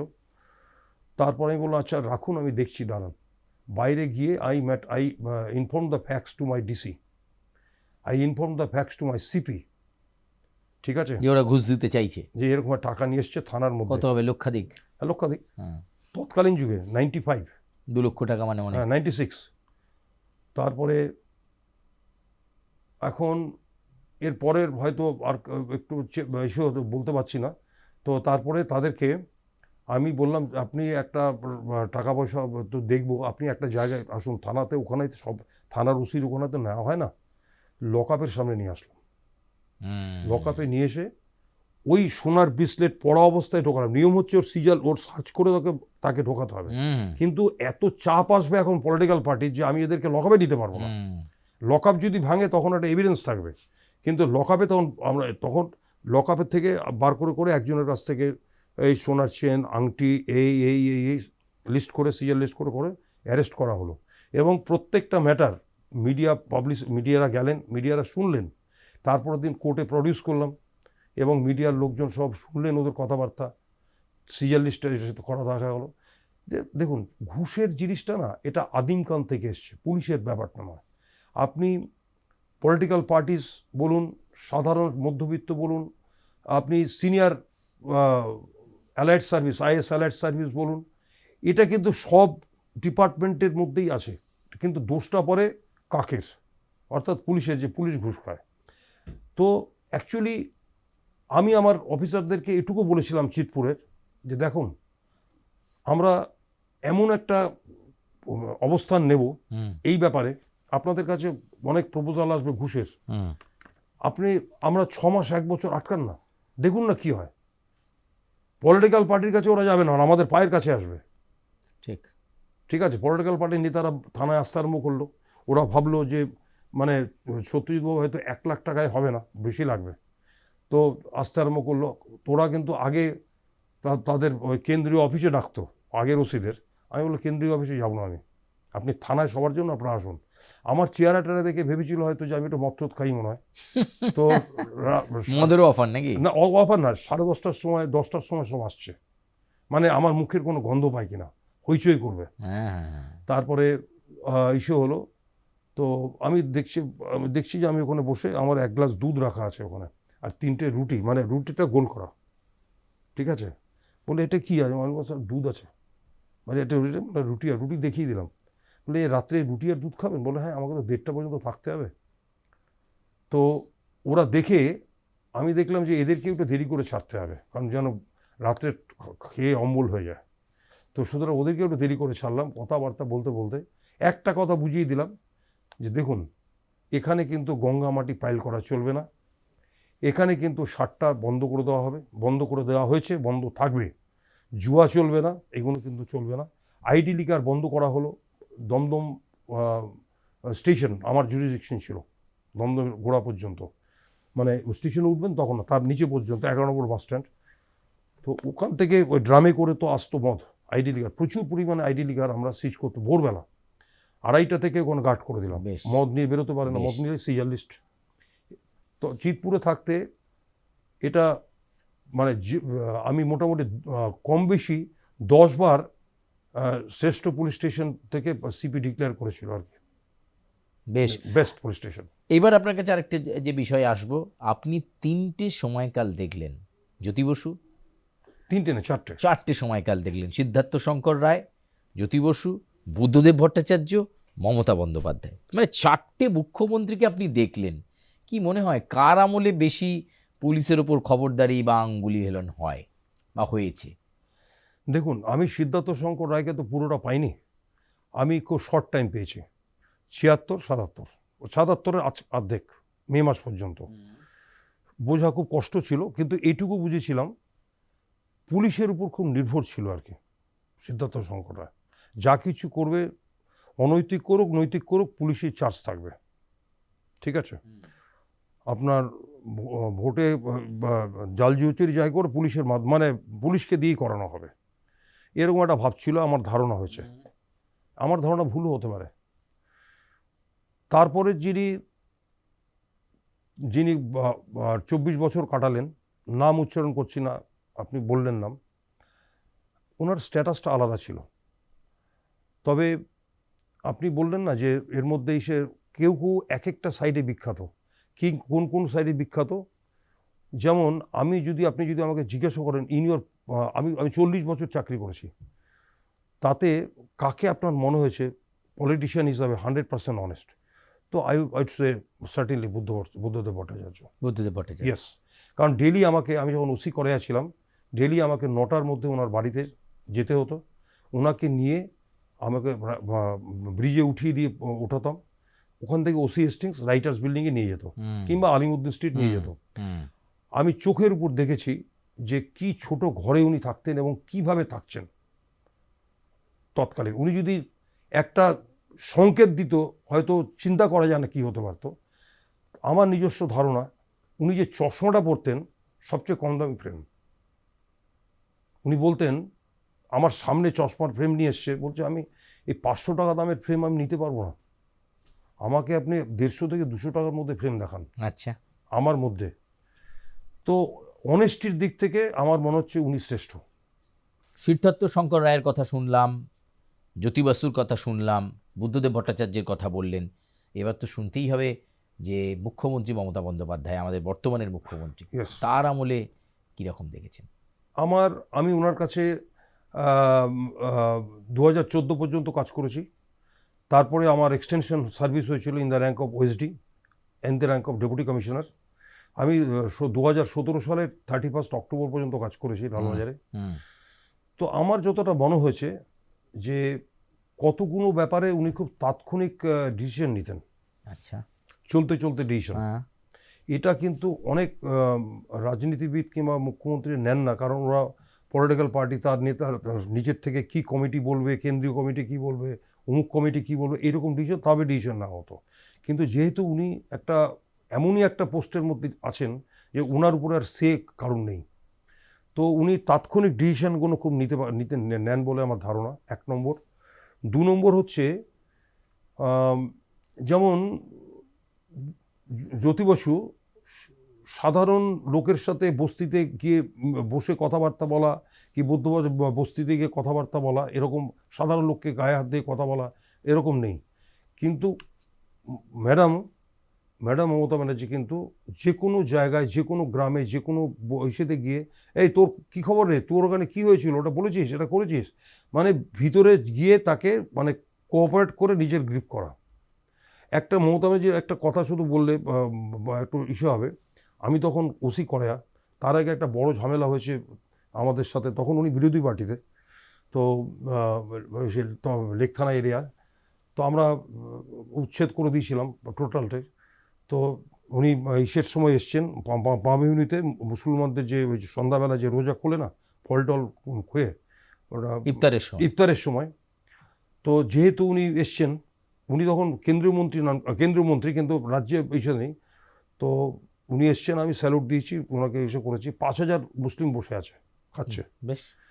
তারপরে দেখি গট তার আগে কিন্তু কোনো একটা ব্যাপারে টাসেল হয়েছিল, তো গট করে দেখি আমার দিকে আসছে, তো আমি একটু ভয় পেয়ে গেলাম। তো তারপর আসলেন, দেখলাম, বলছি কী ব্যাপার, আপনি আমার কাছে ওনায় গেলেন না? আমি বললাম ম্যাডাম আপনার কথা স্যালুট দিয়েছি, আপনি দেখলাম যে সবার সাথে কথা বলছেন, আমি ডিস্টার্ব করিনি। তো দেখলাম এখান থেকে 2টো প্যাকেট দিল। আচ্ছা। প্যাকেট দিয়ে বলল, এটা আপনার বাড়িতে 2টো ছেলে আছে তো, এটা বিদেশি খেজুর, ওদের মমতা ব্যানার্জি দিল বলে ছুঁড়ে ফেলে দেবেন না, ঠিক আছে? এটা আমার কিন্তু খুব বাস্তব লেগেছে, মানে সাংঘাতিক। আমি বললাম না ম্যাডাম, আপনি এরকম দিয়েছেন, আপনার কোনো ব্যাপার হয়? এটা একটা বিশাল ব্যাপার। ঠিক এরকম দেখেছি যে উনি ছোট ছোট ব্যাপারেও ইন্টারফেয়ার করার পরে উনি ডিসিশন নেন। হয়তো কোনো ডিসিশনে ভুল হয়, কোনো ডিসিশনে ভুল হয় না, সেইগুলোর নেগেটিভ পজিটিভের মধ্যে কোনো সব মানুষেরই সমান থাকে। কিন্তু যে চাল যেটাকে বলে, যে জ্যোতি বসু যা 16টা গাড়ি নিয়ে কনভয়, ওরকম হয়, কারোর সাথে নেই, মাথা ঘুরিয়ে করছেন। কিংবা চন্দন বলল, বাবা সত্যজিৎ এখানে আছে, মানে কোনো একটা অকেশনে আমার দিকে এইরকম করে তাকালো, এরকম হতো। কিন্তু এখানে হতো ডাইরেক্টলি কথাবার্তা, এটা হতো। সকালবেলা যখন বুদ্ধকে নিতে যেতাম তখনও এই কথাই হতো, আবার বিকেলবেলা যখন সন্ধ্যাবেলা নন্দন থেকে বাড়িতে নিয়ে যেতাম তখনও সত্যজিৎ এসেছে, হ্যাঁ ঠিক আছে চলুন, তো উনি পৌঁছে দিতাম বাড়িতে। তো এরকম ব্যাপার ছিল। আমি সবসময় নন পলিটিক্যাল, এখনও আমি নিয়মিত কম বেশি টিভিতে প্রোগ্রাম করি, সব জায়গায় বলিও, কিন্তু পলিটিক্যাল ব্যাপারে কোনো ওপিনিয়নও দেই না, ঢুকিও না। বেশ, আপনার কাছে এবার আপনার এই যে পুলিশের কর্মজীবনের মধ্যে একটা গুরুত্বপূর্ণ মুভমেন্ট, কড়িয়া থানায় তখন আপনি 2nd অফিসার, ভয়ঙ্কর ঘটনা, একজন রিক্সা চালকের 9 বছরের মেয়েকে ধর্ষণ এবং খুন করা হয়। মূল অভিযুক্ত 4 জন, আপনি ছিলেন ইনভেস্টিগেটিং অফিসার, একটু বলুন। এটা 93 সালের ঘটনা। আমি ডেটটা এই মুহূর্তে মাথায় আসবে না, কিন্তু তার পরের দিন ছিল বাংলা বন্ধ। তো হঠাৎ কাছে খবর হলো যে একটা পিটের মধ্যে একটা মেয়ে পড়ে আছে, 9 বছরের মেয়ে, উলঙ্গ অবস্থায় পড়ে আছে। গিয়ে দেখলাম যে তার যে ভ্যাজানাল ক্যানেল থেকে ঝিল্লি বেরিয়ে এসছে নিচের দিকে, পেটের সব কিছু, মুখের মধ্যে মুখটা বন্ধ করা। তারপর তাকে ইনকোয়েস্ট করা হলো, পোস্টমর্টমের জন্য নিয়ে যাওয়া হলো। পোস্টমর্টমের সময় দেখছি যে মাটি আর প্লাস্টিক ঢোকানো। তো মাটি আর প্লাস্টিক, সবচেয়ে কষ্টের কথা কি জানেন, এটার ঘটনাটা হয়তো পুরো এপিসোড খেয়ে নেবে, আমি অত টাইমে যাব না। আমরা ওই অবস্থায় আসামিকে আননোন কেস লিখলাম, খবর নিয়ে আমরা 67 জন লোকাল লোককে ধরলাম, 67%। 67 জনকে আপনারা ইন্টারোগেট করলেন? ইন্টারোগেটটা নিয়ে আসলাম থানাতে, আচ্ছা, কম থানায় বেশি। নিয়ে এলেন, ঠিক। কারণ পোস্টমর্টমের সময় professor of forensic state medicine বলল মেয়েটার মুখের মধ্যে পিঠের যে আঁচড় দিয়েছে তার চামড়া লাগানো আছে, চুল আছে। বাচ্চা মেয়ের নখ খুব ধার হয়, আর এরা তো আমাদের মতো নেল কাটিং করে না, না না না। নখগুলো বড় বড় ছিল। তো বললো আমাকে যে দেখবেন আসামির বডির মধ্যে কোথাও না কোথাও আঁচড়ের দাগ আছে, এটাই কিন্তু একটা সিগন্যাল ধরার। তো থানার মধ্যে অসম্ভব পলিটিক্যাল পার্টির চাপ, তৎকালীন রুলিং পার্টির। 67 জনকে রেপ করেছে, 700 জন নিয়ে গেলেন, মানে বুঝতে পারছেন। আমি বললাম আমি তো ভগবান নই, একটু সময় দিন, একটু সময় দিন। সার্চ লাইট নিয়ে এসেছিলাম, বড় সার্চ লাইট দিয়ে পুরো বডি খুলিয়ে ওইটা দেখছি খালি কার গায়ে পিঠে আঁচড় আছে, কার পিঠে আঁচড় আছে। একটা পেলে আমি ছেড়ে দেবো সবাইকে। 35 নম্বরে দেখলাম একজনের পিঠে এরকম করে আঁচড়ে থাক, ঠিক বাচ্চা মেয়ের আঁচড়ে থাক। ব্যাস আমি শান্তি পেয়ে গেলাম। ওকে বললাম তুই বস, বেট হয়ে দাস। বাদ বাকি বললাম সব চলে যাও, সবাইকে ছেড়ে দিলেন? সবাইকে ছেড়ে দিলাম। তো ওকে যখন ধরলাম, ওকে যখন দেখা গেল যে ওর পেনিসে ইঞ্জুরি আছে, পিছনের ইসেটা কেটে গেছে। বলে তু कैसा काटा? बोलो हम টেরিটি বাজার में गया रेंडी बाड़ी में। তো টেরিটি বাজার, আমি তো বউ বাজার খেটেছি, আমি ওই দিকটা না গিয়ে একটু কাছে গিয়ে বললাম কিধার কোন ঘর में गया था দেখাও তো। পায়ে পড়ে বল, স্যার गलती बोल दिया सर, तुम किया? तो আমি বললাম किया था? বলে हाँ सर किया। কোন था? নাম পেয়ে গেলাম। সেই রাত্রেই ধরা হলো 2 জনকে, 3 জনকে ধরা হয়ে গেল, একজনকে ধরতে পারলাম না। আচ্ছা। কিন্তু পাড়ার লোক জেনে গেল যে ও রেপের মধ্যে ছিল। একটা মুসলিম বালিকা, 9 বছর বলতে, কিন্তু এরা এত দরিদ্র ছিল যে বাজারে পার্ক সার্কাস মার্কেটে যে আলু, পচা আলু, তারপর পচা পটল কিংবা তরকারি ফেলে দেয়, কেটে বাদ দিয়ে এইটুকুটা হয়তো আছে, কুমড়োটার পুরোটাই বাদ, এত এইটুকু আছে, ওইটা জোগাড় করে নিয়ে আসতো রিক্সা চালকের মেয়ে। তারপরে সেইটাকে সন্ধ্যাবেলা মানে সবচেয়ে বাজে চাল রেশনের দোকানে ফেলে দেয় না, ওগুলো নিয়ে আসতো, নিয়ে সন্ধ্যাবেলা রান্না করে খেত তরকারি, মানে তরকারির মধ্যে সব কিছু আছে। তার কাকা, নিজের কাকা মানে হাজবেন্ড, তার বাবার ভাই লালিপপ খায়গা, তার কাছে একটা লালিপপ মানে একটা বিশাল ব্যাপার। লালিপপ মানে 4 আনা দামে যেটা লাল জিভের মধ্যে লাগায় না, চিনির গোলা কাঠি দিয়ে খায়।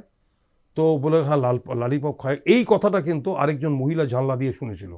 লালিপপ দিয়ে ওকে কাঁদে, এত ক্লান্ত যে একটা কাকা তো চাচা পিঠে শুয়ে গেল, কিন্তু শোয়ার পর ওইভাবে ওই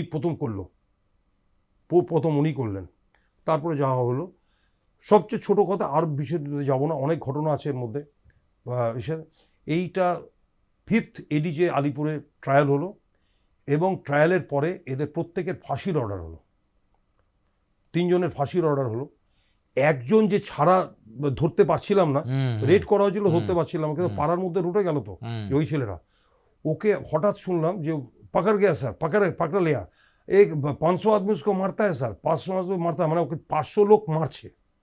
তো আমি যখন গেলাম তখন দেখলাম যে ওর গ্যাসপিন কন্ডিশন উঠে গেছে। 500 জন লোক যদি 2টো করেও বক্সিং দেয় কিংবা 2টো করে যদি লাথি মারে, তার কি অবস্থা হয়। তো গ্যাসপিন কন্ডিশন, তাকে চিত্তরঞ্জন হাসপাতালে রিমুভ করলাম। রিমুভের 2 ঘন্টার মধ্যে ও মরে গেল, ঠিক আছে, ডেথ হয়ে গেল। তো এটা একটা মানে বিশাল ব্যাপার হলো। অর্থাৎ এই যে নাম শুনছেন 9 বছর, কিন্তু আপনাকে দেখে মনে হবে 4 বছরের মেয়ে, কারণ কোনো ভিটামিনস ছিল না, প্রোটিন ছিল না, তার এইটুকু মেয়ে, সে খেতে পায় না, বুঝতে পারলেন। এবং এদের পেছনে কোনো পলিটিক্যাল পার্টি দাঁড়ায় না, কারণ এরাই তো বেসিক্যালি সর্বহারা, তাই তো, কেউ দাঁড়ায় না। এবং আপনি ভাবতে পারবেন না, এদেরকে তো মানে ট্রায়াল করাতে খুব কষ্ট হয়েছে। মানে তখন আমার স্ত্রী সন্তান সম্ভব ছিলেন, ট্রায়াল মানে সাক্ষীগুলোকে বোঝাচ্ছি, আবার ওয়াইফকে দেখতে হচ্ছে, এরকম করতে করেছে। অনেকক্ষণ ধরে আপনার সঙ্গে সতীশবাবু আলোচনা হচ্ছে। আপনি বেশ কয়েকজন আপনার সিনিয়র অফিসার বা যাদের সঙ্গে আপনি কাজ করেছিলেন তাদের কথা বলছিলেন, কখনো রাজপাল সিংয়ের কথা বলছিলেন, কখনো আর কে হন্ডার কথা বলছিলেন, আরও অনেক অফিসারের আমলে আপনি কাজ করেছেন। তো এই এতগুলোর মধ্যে আপনাকে মানে খুব কাছের করে নিয়েছিল বা আপনাকে সত্যি মনে করতো যে সত্যজিৎ অনেক ডাকাবুকো, ডাকলেই ও অ্যাকশানে নেমে যেতে পারে, কোন অফিসারের সঙ্গে আপনার সবচেয়ে বেশি মানে ভালো সম্পর্ক গড়ে উঠেছিল? ভালো সম্পর্ক এবং যাকে কাছে পেয়েছি তাকে এক প্রথম হচ্ছে সুজয় চক্রবর্তী। উনি 69 ব্যাচের আইপিএস ছিলেন, 100% অনেস্ট এবং সৎ এবং খুব জ্ঞানী লোক। গৌতম মোহন চক্রবর্তী সাহেব প্রচণ্ড সাহায্য পেয়েছি। আমি যখন এসি ছিলাম, এসি সাউথ কলকাতা ছিলাম, সুপ্রতিম সরকার, এরা প্রত্যেকে এত জ্ঞানী এবং এত প্রুডেন্ট এবং এত যুক্তিনির্ভর এবং এত জ্ঞান আনপ্যারালাল। তাদের সাথে কাজ না করলে বোঝা যাবে না এদের পরিধিটা কত বড়। সুপ্রতিম সরকারের পরিধি কত বড়, ওটা ওনার সাথে কাজ না করলে বোঝা যাবে না। গৌতম মোহন চক্রবর্তী কাজ না করলে বোঝা যাবে না কত ফ্রিকুয়েন্ট অ্যাকশন এবং কত বুদ্ধিমত্তার সাথে ডিসিশন দিতেন। সুজয় চক্রবর্তী সাহেব আরও ছিলেন, কিন্তু হঠাৎ বললেন আমার তিনজনের কথাই হঠাৎই মনে হলো। আর কে হন্ডার সঙ্গে? আর কে হান্ডার একটা কথা বলি শুধু, তখন তো আমি খুব ইয়ং ছিলাম, মানে 78 সালের কথা বলছি। তো আমাদের ইন্সপেকশন প্যারেড হয় থানাতে। আমাদের ইন্সপেকশন প্যারেডে আমরা দাঁড়িয়ে আছি, সব অফিসার ওসি সব দাঁড়িয়ে আছে পরপর। তো আমাকে দেখার পরে সব ইউনিফর্ম ক্রসবেল্ট লাগানো। তো হান্ডার সাহেব বলল, সত্যজিৎ নেম প্লেট আছে। আমাকে বলছি অ্যাক্টিং করবেন? আমি বললাম আমি শুধু মনে মনে ভাবছি কি ভুল করলাম, চুল তো ঠিক কাটা আছে, দাড়ি মানে সব কিছু সেভিং করা আছে, জুতো তো একদম ফ্যান্টাস্টিক ইউনিফর্ম, অ্যাক্টিং করবেন? আমি বললাম না স্যার। অ্যাক্টিং করবেন? আবার বলছে না স্যার। ঠিক আছে। তো উনি থানা ওসির ঘরে বসলেন। এবার সব বললো ওসি ওই অফিসারকে বলাও, তো হ্যান্ডসাম অফিসারকে বলাও চেম্বার में। তো বললো আমার জিপটা নিন, জিপটা নিয়ে আপনি চলে যান স্টুডিওতে, সিনেমার একটা সিনেমা হচ্ছে, আপনি ওখানে ওসির পাঠ করবেন, আপনার একটা জিপের দরকার। তো আমার ওর ডিসির জিপ আমাকে দিয়ে দিল, কালো জিপ। তো আমি ওনার ইনস্ট্রাকশনে ওইভাবে ওখানে গেলাম। আমার 5 মিনিটের অভিনয় ছিল, 5-6 মিনিটে, মানে একজনকে, মানে সৌমিত্র চ্যাটার্জির বক্তৃতা দিচ্ছে, তাকে বোম চার্জ করা হবে, বোম চার্জ করার পরে তাকে ধরা হবে। এবং মহুয়া বেঁচে ছিলেন তখন, মহুয়া রায়চৌধুরী। মহুয়া রায়চৌধুরী আমার কাছে এসে বলবে, স্যার আমার স্বামীকে ছেড়ে দিন। আমি বলবো যে আপনি থানায় আসুন, এটুকুই পার্ট। এইটুকুনি, ঠিক আছে। থানায় নিয়ে গেলাম, এইটুকু পার্ট। আমি গোটা দিন ওখানে ছিলাম, সিনেমাটা করেছি। সিনেমাটার নাম হচ্ছে ফাদার। ঠিক আছে। তো নামটা চেঞ্জ, প্রথমে অন্য নাম ছিল, পরে আবার কি নাম চেঞ্জ করেছে। তো আরেকটাও সিনেমায় আমি অভিনয় করেছিলাম। তো হান্ডার সাহেব তখন এটা করেছিল, এটা আমার কাছে খুব লেগেছিল, মানে খুব গ্ল্যামার ছিল। বেশ। আরেকটা গ্ল্যামার ছোট্ট কথা বলে দিই, সেটা হচ্ছে দেখুন আমাদের প্রেস্টিজিয়াস তো হয় অনেক কিছু পেলে, আমি দুটো ব্যাপারে আমি খুব মানে প্রেস্টিজিয়াস মনে করি। আমি দুটো আমার জীবনে পুলিশ সার্ভিসে, একটা হচ্ছে আমি রাষ্ট্রপতি পদক পেয়েছিলাম, এটা আমার কাছে খুব প্রেস্টিজিয়াস মনে হয়েছে। এপিজে আব্দুল কালাম সাহেব দিয়েছিলেন, কন্টিনিউয়াস মেরিটোরিয়াস সার্ভিস। আরেকটা হচ্ছে আমি যখন ডিসি ছিলাম তখন সাব ইন্সপেক্টর এবং সার্জেন্টের ইন্টারভিউর খাতা আমি দেখেছিলাম, ইন্টারভিউ বোর্ডে আমি ছিলাম, নন আইপিএস ডিসি। এবং তখন তাদেরকে, আমার সাথে অনেক সুপ্রতিম সরকার এবং অন্যান্য অফিসাররা ছিলেন। তো এটা আমার কাছে খুব প্রেস্টিজিয়াস মনে হয়েছে, কারণ আমি যেই র্যাঙ্কে ঢুকেছি, আগামী দিন সেই 2013 ইস্যুতে তাদেরকে আমরা অ্যাপয়েন্টমেন্ট করে যেতে হবে, এটা আমার কাছে খুব গ্লোরিয়াস মনে হয়েছে। অনেক ধন্যবাদ আপনাকে। আমরা কথা বলছিলাম সত্যজিৎ ব্যানার্জির সঙ্গে, এবং সত্যজিৎদা তার নানান বিরল অভিজ্ঞতার কথা বললেন। আপনার দীর্ঘায়ু কামনা করি, এবং আপনাকে দেখে নতুন প্রজন্মের যারা পুলিশ অফিসার রয়েছে তারা আরও উজ্জীবিত হোক। আমি শুনেছি যে আপনার পরিবার থেকেও পুলিশের প্রতিনিধি রয়েছে। সত্যজিৎবাবু, আপনাকে অনেক অনেক শুভেচ্ছা। আমরা কথা বলছিলাম, আজকে শুনবো তোমায় দুধে সেই পুলিশ অফিসার যে অনেক স্বপ্ন নিয়ে পুলিশে যোগদান করেছিল এবং বহু দুঃসাহসিক অভিযান, এমনকি মৃত্যুরও সম্মুখীন হতে হয়েছিল এই সত্যজিৎ ব্যানার্জিকে। আজকে তার সঙ্গে আমরা পুরো সেশনটায় কথা বললাম। শুনবো তোমায় আজকের মতো এই পর্যন্তই। আপনাদের সঙ্গে আবার দেখা হচ্ছে অন্য কোনো অতিথি নিয়ে।